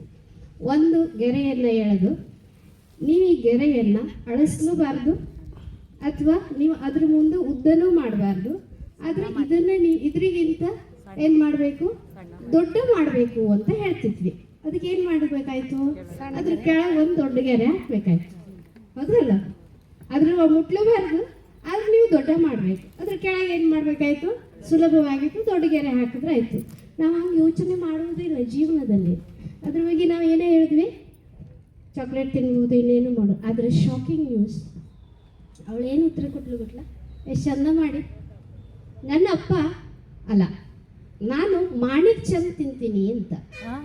ಮಾಣಿಕ್ ಚಂದ್ ನಾವು ಕೇಳಿದ್ವಿ, ಮಾಣಿಕ್ ಚಂದ್ ಅಂದ್ರೆ ಗೊತ್ತಾಯ್ತಲ್ವಿ ಏನಂತ ನಾವು ಕೇಳಿದ್ವಿ. ಮಾಣಿಕ್ ಚಂದ್, ನಾನು ಅವಳ ಮನಸ್ಸನ್ನು ಸ್ವಲ್ಪ ಡೈವರ್ಟ್ ಮಾಡೋ ಸಲುವಾಗಿ ಮಾಣಿಕ್ ಚಂದ್ ತಿನ್ನಬಾರ್ದಲ್ಲ, ನೀ ಸಣ್ಣ ಹುಡುಗಿ ಅಲ್ವಾ. ತಕ್ಷಣ ಉತ್ತರ ಕೊಟ್ಟಿದ್ದು ನಮ್ಮ ಅಪ್ಪ ತಿಂತಾನಲ್ಲ ಅಂತ. ಆಮೇಲೆ ಹೋಗ್ಲಿ, ಅಪ್ಪ ದೊಡ್ಡವನು, ಅವನು ತಿನ್ಕೊಳ್ಳಿ, ನೀ ತಿನ್ಬಾರ್ದಲ್ವಾ, ನೀ ಹಾಲು ಕೊಡೋ ವಯಸ್ಸು, ನೀ ತಿನ್ಬಾರ್ದಲ್ವಾ. ಅಪ್ಪನಿಗೇನು ಅಪ್ಪ ಯಾಕೆ ತಿಂತಾನೆ ಕೇಳಿದ್ರೆ, ಅಪ್ಪ ಆಫೀಸರ್ ಅಂತ, ತುಂಬ ಅಲ್ಲಿ ಟೆನ್ಷನ್ ಆಗ್ತದಂತೆ.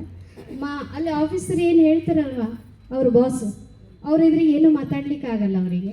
ಟೆನ್ಷನಿಂದ ಬಂದು ಮನೆ ಎದುರಿಗೆ ಕೂಗ್ತಾರಂತೆ. ಆವಾಗ ಅಪ್ಪ ಹೇಳೋನು ಜೋರು ಹಂಚ ಹಾರುವಾಗ ಕೂಗ್ತಾರಂತೆ. ಕೂಗುವಾಗ ಅಮ್ಮ ಹೇಳೋದು ಒಂದು ಸಣ್ಣ ಮಾಣಿಕ್ ಚಂದ ಕೊಟ್ಬಿಡ್ತಾಳಂತೆ. ಅಪ್ಪ ಗಪ್ ಚಿಪ್ಪಂತೆ. ಮಗು ಹೇಳಿದ್ರಷ್ಟೆಲ್ಲ ಉತ್ತರ. ಆಮೇಲೆ ಹೋಗ್ಲಿ ಅಪ್ಪ ತಿನ್ಕೊಳ್ತಾನೆ, ನೀ ತಿನ್ಬಾರ್ದಲ್ಲ ಅಂತ ಹೇಳಿದ್ರೆ ಅದಕ್ಕೂ ಆ ಮಗುನ ಹತ್ರ ತಕ್ಷಣ ಉತ್ತರ, ಅಮ್ಮ ಬೇಡ ಅಂದ್ರು ನಾನು ಇಂಗ್ಲಿಷ್ ಮೀಡಿಯಮಿಗೆ ಹಾಕಿದ್ದಾರೆ. ಆಮೇಲೆ ಅಲ್ಲಿ ಸ್ಕೂಲಿಗೆ ಹೋದ್ರೆ ನಂಗೆ ಇಷ್ಟ ಇಲ್ಲ. ಅದು ಸ್ಕೂಲಿಗೆ ಹೋದ್ರೆ ಮಿಸ್ ದೊಣ್ಣೆ ಹಿಡ್ಕೊಂಡಿರ್ತಾರೆ, ಇಷ್ಟು ಹೋಮ್ವರ್ಕ್ ಮಾಡ್ಕೊಂಡು ಬರಲೇಬೇಕು ಅಂತ. ಅದಕ್ಕೆ ನನಗೆ ಟೆನ್ಷನ್ ಆಗ್ತದಕ್ಕೆ ನಾನೊಂದು ಮಾಣಿಕ್ ಚಂದ ತಿಂತೀನಿ. ಇದಿಷ್ಟು ಯಾರು ಹೇಳಿದ್ದು? 5 ವರ್ಷ ಹುಡುಗಿ. ಅದಕ್ಕಾಗಿ ಅವಳ ಹೆಸರು ಅನನ್ಯ. ನೀವು ಕೇಳಿದ್ದೀರಿ ಭಗವದ್ಗೀತೆಯಲ್ಲಿ, ಅನನ್ಯಾ ಚಿಂತೆಯಂತೋ ಮಾಂ ಯೇ ಜನಾ ಪರ್ಯುಪಾಸತೆ ತೇಷಾನಾಂ ನಿತ್ಯಾಭಿಯುಕ್ತಾನಾಂ ಯೋಗಕ್ಷೇಮಂ ವಹಾಮ್ಯಹಂ ಅಂತ ಹೇಳ್ತಾನೆ. ಯಾರು ಪರಮಾತ್ಮನನ್ನು ಅನನ್ಯವಾಗಿ ನಿರಂತರವಾಗಿ ನೆನಪು ಮಾಡ್ತಾರೋ ಅವರ ಯೋಗಕ್ಷೇಮವನ್ನು ನಾನು ನೋಡ್ಕೊಳ್ತೇನೆ ಅಂತ ಭಗವಂತ ಹೇಳ್ತಾನೆ. ಆದರೆ ನಾವೇನು ಮಾಡ್ತೇವೆ ಹೇಳ್ರಿ, ಭಗವಂತನ ಮರ್ತು ಬಿಡ್ತೇವೆ. ಬಾಯಲ್ಲಿ ಅಷ್ಟೇ ಪಟ ಪಟ ಹೇಳ್ತಾ ಇರ್ತದೆ, ಆದ್ರೆ ಮನಸ್ಸು ಅವನ ಜೊತೆಗೆ ಇರ್ತದ. ನಾನು ಈ ಮನಸ್ಸಿಗೆ ದಿನನಿತ್ಯ ಊಟ ಕೊಡಬೇಕಾಗಿದೆ. ಈ ಶರೀರಕ್ಕೆ ನಾನು 3 ಹೊತ್ತು ಹಾಕಿ ಜಾಸ್ತಿನೇ ಕೊಡ್ತೇನೆ ಅಲ್ವಾ. ಮನಸ್ಸನ್ನು ನೀವು ಆರೋಗ್ಯವಂತವಾಗಿ ಇಟ್ಕೊಂಡ್ರೆ, ಮನಸ್ಸಿಗೆ ದಿನ ನೀವು ಶಕ್ತಿಶಾಲಿ ಆಗುವುದಕ್ಕೆ ಆಧ್ಯಾತ್ಮಿಕ ಶಕ್ತಿಯನ್ನ, ಆಧ್ಯಾತ್ಮಿಕ ಆದಿ ಅಂದರೆ ಆದಿಯಲ್ಲಿ ಆತ್ಮನನ್ನು ನಾನು ತಿಳ್ಕೊಂಡು ಪರಮಾತ್ಮನ ಬಗ್ಗೆ ನಾನು ಗುರುತಿಸಿ ಅವನ ಜೊತೆಗೆ ಬುದ್ಧಿಯೋಗವನ್ನು ಜೋಡಿಸಿದ್ರೆ ನಾನು ಆತ್ಮಶಕ್ತಿಶಾಲಿ ಆಗುವುದಕ್ಕೆ ಸಾಧ್ಯ. ಆವಾಗ ಸ್ತ್ರೀ ಯಾಕೆ ಇಡೀ ಜಗತ್ತನ್ನೇ ನಾವು ನರ್ಕ ಹೋಗಿ ಸ್ವರ್ಗ ಭೂಮಿಯನ್ನಾಗಿ ಬದಲಾಯಿಸುವುದಕ್ಕೆ ಸಾಧ್ಯ. ಆ ಸ್ವರ್ಗ ಭೂಮಿ ಆಗಬೇಕಾದ್ರೆ ಆ ದೇವತಾ ಗುಣ ನನ್ನಲ್ಲಿ ಬರಬೇಕಾಗಿದೆ. ಆ ದೇವತಾ ಗುಣ ಬೇಕಾದಾಗ ನಾ ಯಾವುದೋ ವ್ಯಕ್ತಿ ವಸ್ತು ಜೊತೆಗೆ ಬುದ್ಧಿಯೋಗವನ್ನು ಜೋಡಿಸಿದ್ರೆ ನಾನು ದೇವತೆಯಾಗುವುದಕ್ಕೆ ಸಾಧ್ಯ ಇಲ್ಲ. ಆ ಸ್ತ್ರೀ ಶಕ್ತಿ ನನ್ನೊಳಗೆ ಬರಬೇಕು ಅಂದರೆ ಆ ದೇವರು ಹೇಳೋದು ಒಂದು ಶಬ್ದ ಏನು ಬಳಸ್ತೇವೆ, ಭಗವಂತ ಹೇಳೋದೇನು ಶಬ್ದ ಬಳಸ್ತೇವೆ, ಅವನ ಜೊತೆಗೆ ಸಂಘವನ್ನು ಮಾಡುವುದನ್ನು ದಿನನಿತ್ಯ ಅಭ್ಯಾಸ ಮಾಡೋಣ. ನಾವು ಹೇಳ್ತೇವೆ ಮಕ್ಕಳಿಗೆ ನೀ ಅದು ಮಾಡಬೇಡ ಇದು ಮಾಡಬೇಡ ಅಂತ. ನಾವಿವತ್ತು ಹೆಚ್ಚಾಗಿ ಚಟಕ್ಕೆ ಬಲಿ ಆಗುವ ಹಾಗೆ ಮಕ್ಕಳನ್ನು ಮಾಡ್ತಾ ಇದ್ದೇವೆ. ನಾವು ಆಗುವುದ್ರ ಜೊತೆಗೆ ಅವರನ್ನು ಮಾಡ್ತೇವೆ. ತಿನ್ನೋದ್ರಿಂದ ದೂರ ಇರ್ತೇವೆ, ಇನ್ನು ಉಳಿದಿದ್ರಿಂದ ದೂರ ಇರಿಸ್ತೇವೆ. ಆದ್ರೆ ಮೊಬೈಲ್ ಮಾತ್ರ ಇಷ್ಟೊತ್ತು ನನಗೆ ತ್ರಾಸ ಕೊಡಬೇಡ, ಇಷ್ಟೊತ್ತು ನೀನು ಇದನ್ನ ಆಡು ಅಂತ ಕಣ್ಣಿಗೆ ಕೊಡ್ತೇವೆ ನಾವು. ಅದರಿಂದ ಏನು ಸಮಸ್ಯೆ ಆಗ್ತದೆ ಗೊತ್ತಾ? ಒಂದು ಮಗುವಿಗೆ ಕಣ್ಣಿನ ಸಮಸ್ಯೆ, ಇನ್ನೊಂದು ಬೇಕಾದಷ್ಟು ನಿಮ್ಗೆ ನಾ ಹೊಸದಾಗಿ ಹೇಳಬೇಕಾಗಿಲ್ಲ. ಮೊಬೈಲ್ ನೋಡೋದ್ರಿಂದ ಹತ್ರದಿಂದ ಇಟ್ಕೊಳ್ಳೋದ್ರಿಂದ ಕಿಡ್ನಿ ಸಮಸ್ಯೆ, ಹಾರ್ಟ್ ಸಮಸ್ಯೆ, ಬ್ರೈನ್ ಸಮಸ್ಯೆ ಕೇವಲ ಮೊಬೈಲ್ನಿಂದ. ಈ ಚಟಕ್ಕೆ ನಾವು ತಾಯಂದಿರೇ ಏನು ಮಾಡ್ತಾ ಇದ್ದೇವೆ, ವಶ ಮಾಡಿಸ್ತಾ ಇದ್ದೇವೆ. ನಾವು ಹಾಳಾಗುವುದಲ್ಲದೆ ಮಕ್ಕಳನ್ನು ಹಾಳಾಗ್ತಾ ಇದ್ದಾರೆ. ಅದಕ್ಕೆ ಆ ದಿಶೆಯಲ್ಲಿ ಅವರಿಗೆ ಯೂಸ್ ಮಾಡೋದು ಕೊಡ್ರಿ, ಆದರೆ ಯಾವುದಕ್ಕೆ ಬೇಕೋ ಅದಕ್ಕೆ ಮಾತ್ರ ಸೀಮಿತ ಇರಲಿ. ಹತ್ರ ನೋಡಿದ್ರು ಕೆಲವರು. ನಾವು ಮೊನ್ನೆ ನಮ್ಮ ಆಶ್ರಮಕ್ಕೆ ಬಂದಾಗಲೂ ಹೇಳಿದ್ದೆ, ವನವಾಸಿಯಿಂದ ಆಗಿದ್ದು, ಬೇಡ ಆಟ ಆಡಲ್ಲ ಅಂದರೂ ಮಕ್ಕಳಿಗೆ ನೀವು ಒಂದು ತಾಸು ಆಟ ಆಡುವಂಥ ಮೊಬೈಲನ್ನು ಕೊಡ್ತೇವೆ ನಾವು. ಆ ದಿಶೆಯಲ್ಲಿ ನಾವು ಪ್ರಯತ್ನ ಮಾಡೋದು ಬೇಡ. ಇನ್ನೊಂದು, ನಾವು ಸಣ್ಣದಕ್ಕೆ ಟೆನ್ಷನ್ ಮಾಡ್ಕೊಳ್ತೇವೆ. ಸಣ್ಣದಕ್ಕೆ ನಿಮ್ಗೆ ಉದಾಹರಣೆಗೆ ಇವತ್ತು ನಾನು ಬೆಳಗ್ಗೆ ಆಗಿದ್ದು ಒಂದು ಸೀನು. ನಮ್ಮ ಸೆಂಟ್ರಲ್ಲಿ ಒಂದು ಅಕ್ಕ ಇದ್ದರು, ಅವ್ರು ನಿನ್ನೆ ಗಡಿಬಿಡಿಗೆ ನಾನು ಒಬ್ಬಳೇ ಇದ್ದೆ ಅಂತೇಳಿ ಫೋನ್ ಮಾಡಿ ಕರೆದ್ವಿ. ಗಡಿಬಿಡಿಗೆ ಒಂದು ಸೀರೆ ಉಟ್ಕೊಂಡು ಬಂದಿದ್ದಾರೆ. ಅವರು ಕಪಾಟ್ ತುಂಬ ಸೀರೆಗಳು. ಮೊದಲಾದರೆ 1, 2, 3 ಇಲ್ಲ ಜಾಸ್ತಿ ಅಂದರೆ ಸೀರೆ. ವರ್ಷದಲ್ಲಿ ಒಂದು ಸೀರೆ ತಗೊಳ್ತಿದ್ವಿ. ಪ್ರತಿ ಯಾವ ಪ್ರೋಗ್ರಾಮಿಗೆ ಹೋದ್ರು ವರ್ಷ ಪೂರ್ತಿ ಅದೇ ಸೀರೆ ಉಟ್ಕೊಂಡು ಹೋಗೋದು. ಈಗೇನಾಗಿದೆ ಅಂದರೆ ಬಹಳಷ್ಟು ಇಟ್ಕೊಳ್ತೇವೆ ನಾವು. ಈ ಮದುವೆಲಿ ಉಟ್ಕೊಂಡಿದ್ದು ಮತ್ತೊಂದು ಮದುವೆಲಿ ಉಟ್ಕೊಂಡ್ರೆ ಹೆಂಗೆ, ಇದೇ ಉಟ್ಕೊಂಡಿಯಲ್ಲ ಅಂತ ಕೇಳ್ತಾರೆ ಅಂತ ಒಂದು ಕಡೆಗೆ ಯೋಚನೆ.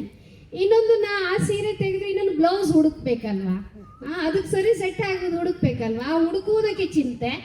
ಹೀಗೆ ಇಲ್ಲಾಗಿದ್ದು ನಾವೇನು ಮಾಡ್ತಾ ಹೋಗ್ತೇವೆ, ಆ ಬ್ಲೌಸ್ ಸೀರೆ ಇದ್ರೆ ಸಾಲದು, ಅದ್ರ ಆಭರಣ ಬೇಕಲ್ವಾ, ಅದಕ್ಕೆ ವೆರೈಟಿ, ಹೌದಲ್ಲ.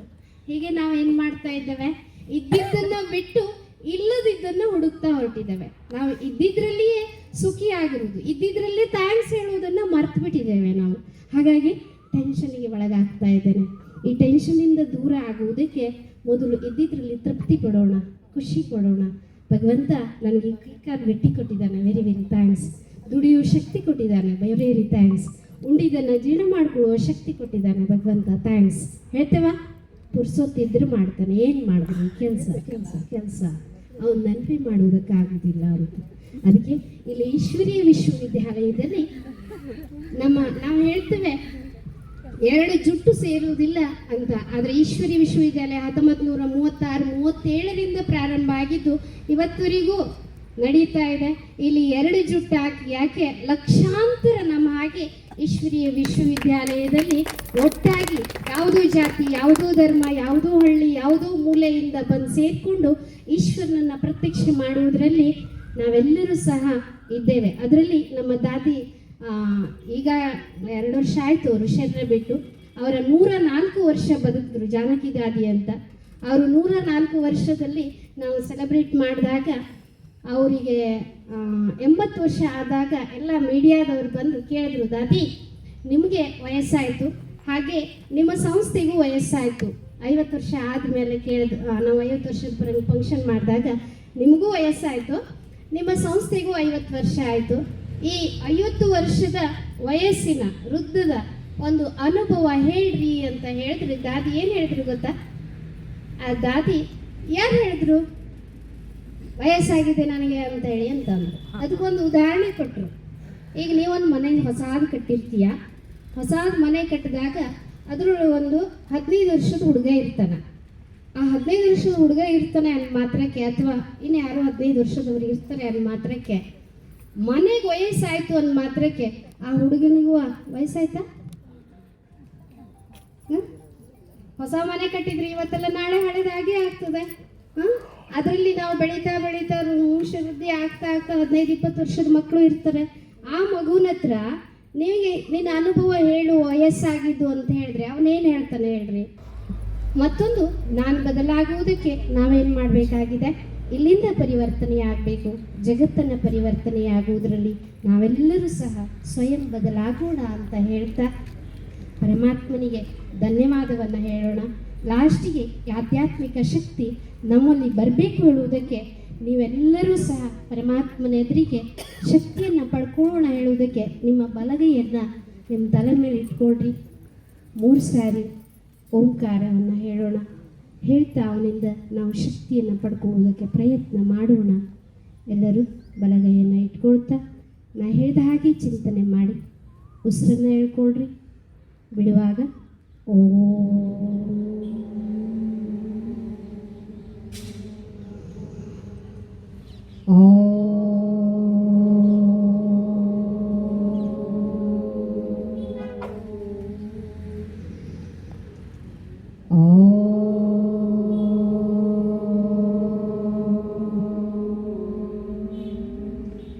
ಶಾಂತಿ ಶಾಂತಿ ಶಾಂತಿ. ನಾನೊಂದು ಈ ಶರೀರದೊಳಗಿರುವಂತಹ ಚೇತನವಾದ ಶಕ್ತಿ ನಾನೀಗ ನನ್ನ ಮನಸ್ಸಿನಿಂದ ನನ್ನ ಇಂದ್ರಿಯಗಳನ್ನೆಲ್ಲ ನೋಡ್ತಾ ನೋಡ್ತಾ ಕಾಲು ಬೆರಳಿಂದ ಹಿಡಿದು ಕುತ್ತಿಗೆಯ ಭಾಗದೊಳಗೆ ಗಮನವನ್ನು ಹರಿಸೋಣ. ಮುಖದ ಭಾಗಕ್ಕೆ ಬನ್ನಿ. ಭ್ರೂ ಮಧ್ಯದಲ್ಲಿ ತಿಲಕ ಇಡುವ ಜಾಗ, 3 ಇಂಚಿನ ಒಳಗಡೆ ಹೈಪೋಥಲಮಸ್ ಹೇಳುವ ಪಿಟ್ಯುಟರಿ ಹೇಳುವ ಗ್ರಂಥಿಯಲ್ಲಿ ನಾನು ಆತ್ಮ ಜ್ಯೋತಿ ಈ ಶರೀರವನ್ನು ಬೆಳಗ್ತಾ ಇದ್ದೇನೆ. ನಾನು ಆತ್ಮ ಇವತ್ತು ದುಃಖ, ಶಾಂತಿ ಇವೆಲ್ಲದರಿಂದ ಕೂಡಿ ಆರೋಗ್ತಾ ಇದ್ದೇನೆ.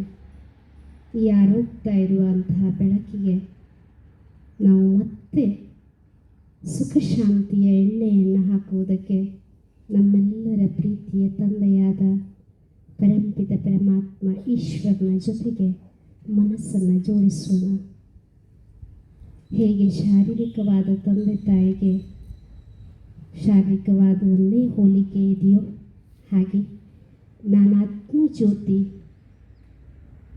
ಪರಂಜ್ಯೋತಿ ಪರಮಾತ್ಮನ ಜೊತೆಗೆ ಸಂಬಂಧವನ್ನು ಜೋಡಿಸ್ತಾ ಅವನ ಸರ್ವಶಕ್ತಿವಂತ. ನಾನು ಆತ್ಮ ಬೆಳಕು ಹೇಗಿದ್ದೇನೋ ಹಾಗೆ ಅವನು ಒಂದು ಬೆಳಕಿನ ಸಾಗರ, ಆನಂದ ಸಾಗರ, ಪ್ರೀತಿಯ ಸಾಗರ. ಅವನ ಸಮ್ಮುಖದಲ್ಲಿ ನಾನಿದ್ದೇನೆ. ಅವನಿಂದ ಈ ವರದ ಹಸ್ತದ ಮೂಲಕ ಸರ್ವಶಕ್ತಿಗಳೂ ನನ್ನ ತಲೆಯಿಂದ ಇಂದ್ರಿಯಗಳಿಗೆ ತಲುಪ್ತಾ ಇದೆ. ನಾನು ಶಾಂತವಾಗ್ತಾ ಇದ್ದೇನೆ, ಶಕ್ತಿಶಾಲಿಯಾಗ್ತಾ ಇದ್ದೇನೆ. ಪರಮಾತ್ಮನ ದಿವ್ಯ ಸಾನ್ನಿಧ್ಯದಲ್ಲಿ, ಅವನ ಮಡಿಲಿನಲ್ಲಿ ಸುಖದ ಅನುಭವ ಮಾಡ್ತಾ ಇದ್ದೇನೆ. ನಾ ಪಡ್ಕೊಂಡಿರುವಂಥ ಶಾಂತಿ ಸುಖ ನನ್ನ ಸುತ್ತಮುತ್ತಲೂ ಹರಡುತ್ತಾ ಇಡೀ ವಿಶ್ವದ ಎಲ್ಲ ಆತ್ಮರು ಶಾಂತವಾಗಿರಲಿ, ಪ್ರೀತಿಯಿಂದ ಬದುಕಲಿ, ಖುಷಿಯಾಗಿರಲಿ, ಆನಂದದಿಂದಿರಲಿ, ಆರೋಗ್ಯವಂತ ಆಗಿರಲಿ ಅಂತ ಶುಭ ಕಾಮನೆಯೊಂದಿಗೆ ಪರಮಾತ್ಮನಿಗೆ ಮತ್ತೊಮ್ಮೆ ಧನ್ಯವಾದ ಹೇಳ್ತಾ, ನಾನಾತ್ಮ ವಿಶ್ವದ ಎಲ್ಲ ಆತ್ಮರಲ್ಲಿ ನನಗೆ ಗೊತ್ತಿದ್ದು ಗೊತ್ತಿಲ್ಲದು ನನ್ನಿಂದ ಯಾವುದೂ ತಪ್ಪಾಗಿರ್ಬೋದು, ಅವರ ಹತ್ರ ಕ್ಷಮೆಯನ್ನು ಕೇಳ್ತಾ, ಪರಮಾತ್ಮನ ಹತ್ರ ಕ್ಷಮೆಯನ್ನು ಕೇಳ್ತಾ ನನ್ನ ಎಲ್ಲ ಹೊರೆಯನ್ನು ಖಾಲಿ ಮಾಡಿಕೊಡ್ತಾ ಇದ್ದೇನೆ. ವೆರಿ ವೆರಿ ಥ್ಯಾಂಕ್ಸ್ ತಂದೆ. ಓಂ ಶಾಂತಿ, ಓಂ ಓಂ ಶಾಂತಿ. ಕೈಯನ್ನು ನಿಧಾನವಾಗಿ ಕೆಳಗೆ ಬಿಟ್ರಿ. ನೀವು ಇದೇ ರೀತಿಯಾಗಿ ನಮ್ಮ ಈಶ್ವರೀಯ ವಿಶ್ವವಿದ್ಯಾಲಯದಲ್ಲಿ ನೀವೆಲ್ಲ ಕೆಲಸ ಕಾರ್ಯವನ್ನು ಮಾಡ್ತಾ ಇದ್ರು. ಕೆಲಸದ ಮಧ್ಯದಲ್ಲಿ, ಸಂಬಂಧದ ಮಧ್ಯದಲ್ಲಿ ಯಾವುದೇ ಎತ್ತರದ ಕ್ಷೇತ್ರಕ್ಕೆ ಹೋದರೂ ಸಹ ನನ್ನನ್ನು ನಾನು ಗೌರವಿಸ್ಕೊಳ್ತಾ, ನಾನು ಇನ್ನು ಮುಂದುವರಿಬೇಕು, ಶಕ್ತಿಶಾಲಿ ಆಗಬೇಕು ಅಂದರೆ ದಿನನಿತ್ಯ ಪರಮಾತ್ಮನನ್ನು ನೆನಪು ಮಾಡೋದು ಅಭ್ಯಾಸ ಮಾಡೋಣ. ಅದಕ್ಕೆ ಈಶ್ವರೀಯ ವಿಶ್ವವಿದ್ಯಾಲಯ ನಿಮಗೆ ಯಾವಾಗಲೂ ತೆರೆದಿಟ್ಟಿದೆ. ಬೆಳಗ್ಗೆ 8ರಿಂದ ಸಾಯಂಕಾಲ 8ರವರೆಗೆ ನೀವು ಎಷ್ಟೊತ್ತಿಗೂ ಬಂದು ಮೆಡಿಟೇಷನನ್ನು ಕಲಿಯುವುದಕ್ಕೆ. ಇಲ್ಲಿ ಕೆಲವರು ಮೆಡಿಟೇಷನ್ ಅಭ್ಯಾಸ ಮಾಡೋರಿದ್ದಾರೆ, ಕೇಳ್ರಿ ಅವ್ರ ಹತ್ರ ನಾವು ದಿನನಿತ್ಯ ಹೇಗಿರ್ತೇವೆ ಅಂತ. ಯಾವುದೇ ಸಮಸ್ಯೆ ಬಂದರೂ ಖುಷಿಯಿಂದ ಆನಂದದಿಂದ ನಾವು ಬದುಕೋಣ, ಎಲ್ಲರನ್ನೂ ಬದುಕುವುದಕ್ಕೆ ಬಿಡೋಣ. ಯಾರಿಗೂ ಕೆಟ್ಟದ್ದು ಮಾಡಬಾರ್ದು. ನಾವು ಭಲೆ ಒಳ್ಳೇದು ಮಾಡ್ಲಿಕ್ಕೆ ಆಗದೇ ಇರ್ಬೋದು, ದಾನ ಧರ್ಮ ಮಾಡ್ಲಿಕ್ಕೆ ಆಗದೇ ಇರ್ಬೋದು, ಆದರೆ ಕೆಟ್ಟದನ್ನು ಬಯಸೋದು ಬೇಡ. ಮೊದಲು ಸಂಕಲ್ಪದಿಂದ ಪ್ರಾರಂಭ ಆಗ್ತದೆ. ಅದಕ್ಕೆ ನಾವು ಯಾವುದೇ ಕಾರ್ಯ ಉನ್ನತಿಯಾಗಬೇಕಂದ್ರೆ ಒಂದು ಸಂಕಲ್ಪ ಮಾಡಿಕೊಡ್ರಿ ಹೇಳ್ತೇವೆ. ಹಾಗೆ ಇಲ್ಲಿ ಸೂರ್ಯ ಇಷ್ಟು ದೊಡ್ಡದು ಮೇಲಾಗಿ ಬಂದರೂ ನಾವು ಹಗಲು ದೀಪ ಹಚ್ತೇವೆ ಅಲ್ವಾ? ಹಾಗೆ ನಾವು ಆತ್ಮಿಕ ಜ್ಯೋತಿ ದಿನನಿತ್ಯ ಬೆಳಗುವುದಕ್ಕೆ ಒಂದು ಪರಂಜ್ಯೋತಿ ಪರಮಾತ್ಮನ ಜೊತೆಗೆ ಜೋಡಿಸಬೇಕಾಗ್ತದೆ. ಅವನು ನೆನಪು ಮಾಡಿದ್ರೆ ಆ ಕಾರ್ಯ ಸಫಲ ಆಗ್ತದೆ ಹೇಳುವ ಸಾಂಕೇತಿಕ ದೀಪವನ್ನು ಹಚ್ತೇವೆ. ಈ ದಿಶೆಯಲ್ಲಿ ಪ್ರತಿನಿತ್ಯವೂ ನಾವು ದೀಪ ಹಚ್ಕೊಳ್ತಾ ನಮ್ಮ ಜೀವನ ಸದಾ ಬೆಳಕಿನೆಡೆಗೆ ಒಯ್ಯೋಣ ಅಂತ ಹೇಳ್ತಾ, ಮತ್ತೊಮ್ಮೆ ತಮ್ಮೆಲ್ಲರಿಗೂ ಈ ಮಹಿಳಾ ದಿನದ ಸಂಭ್ರಮ ದಿನನಿತ್ಯ ಇರಲಿ ಅಂತ ಭಗವಂತನ ಹತ್ರ ಆಶಿಸ್ತಾ ಈ ಮಾತಿಗೆ ವಿರಾಮ ಇಡುತ್ತೇನೆ. ಓಂ ಶಾಂತಿ. ನಮ್ಮನ್ನು ನಾವು ಗೌರವಿಸಿಕೊಳ್ಬೇಕು. ಹಾಗೆಯೇ ಸ್ವಯಂ ಬದಲಾವಣೆಯನ್ನು ನಾವು ನಮ್ಮಲ್ಲಿ ಮಾಡಿಕೊಳ್ಬೇಕು ಮತ್ತು ಪರಮಾತ್ಮನ ಮಹಾವಾಕ್ಯವನ್ನು ಅರಿತುಕೊಂಡು ನಮ್ಮ ಆತ್ಮಿಕ ಶಕ್ತಿಯನ್ನು ಹೇಗೆ ವೃದ್ಧಿಸಿಕೊಳ್ಬೇಕು ಎಂಬುದನ್ನು ತೋರಿಸಿಕೊಟ್ಟ ಈ ಅರುಣಾಜಿಯವರಿಗೆ ತುಂಬ ಹೃದಯದ ಧನ್ಯವಾದಗಳನ್ನು ಅರ್ಪಿಸ್ತಾ ಇದ್ದೇನೆ. ಈಗ ವೇದಿಕೆಯ ಮೇಲಿರುವ ಗಣ್ಯರನ್ನು ನಾವು ಅಭಿನಂದಿಸ್ತಾ ಇದ್ದೇವೆ, ಗೌರವಿಸ್ತಾ ಇದ್ದೇವೆ. ಅದಕ್ಕಾಗಿ ಎಲ್ಲ ಮಾತೃಮಂಡಳಿಯ ಅಧ್ಯಕ್ಷರು ಮತ್ತು ಟ್ರಸ್ಟಿನ ಅಧ್ಯಕ್ಷರು ಬರಬೇಕು ಅಂತ ಕೇಳ್ಕೊಳ್ತಾ ಇದ್ದೇನೆ.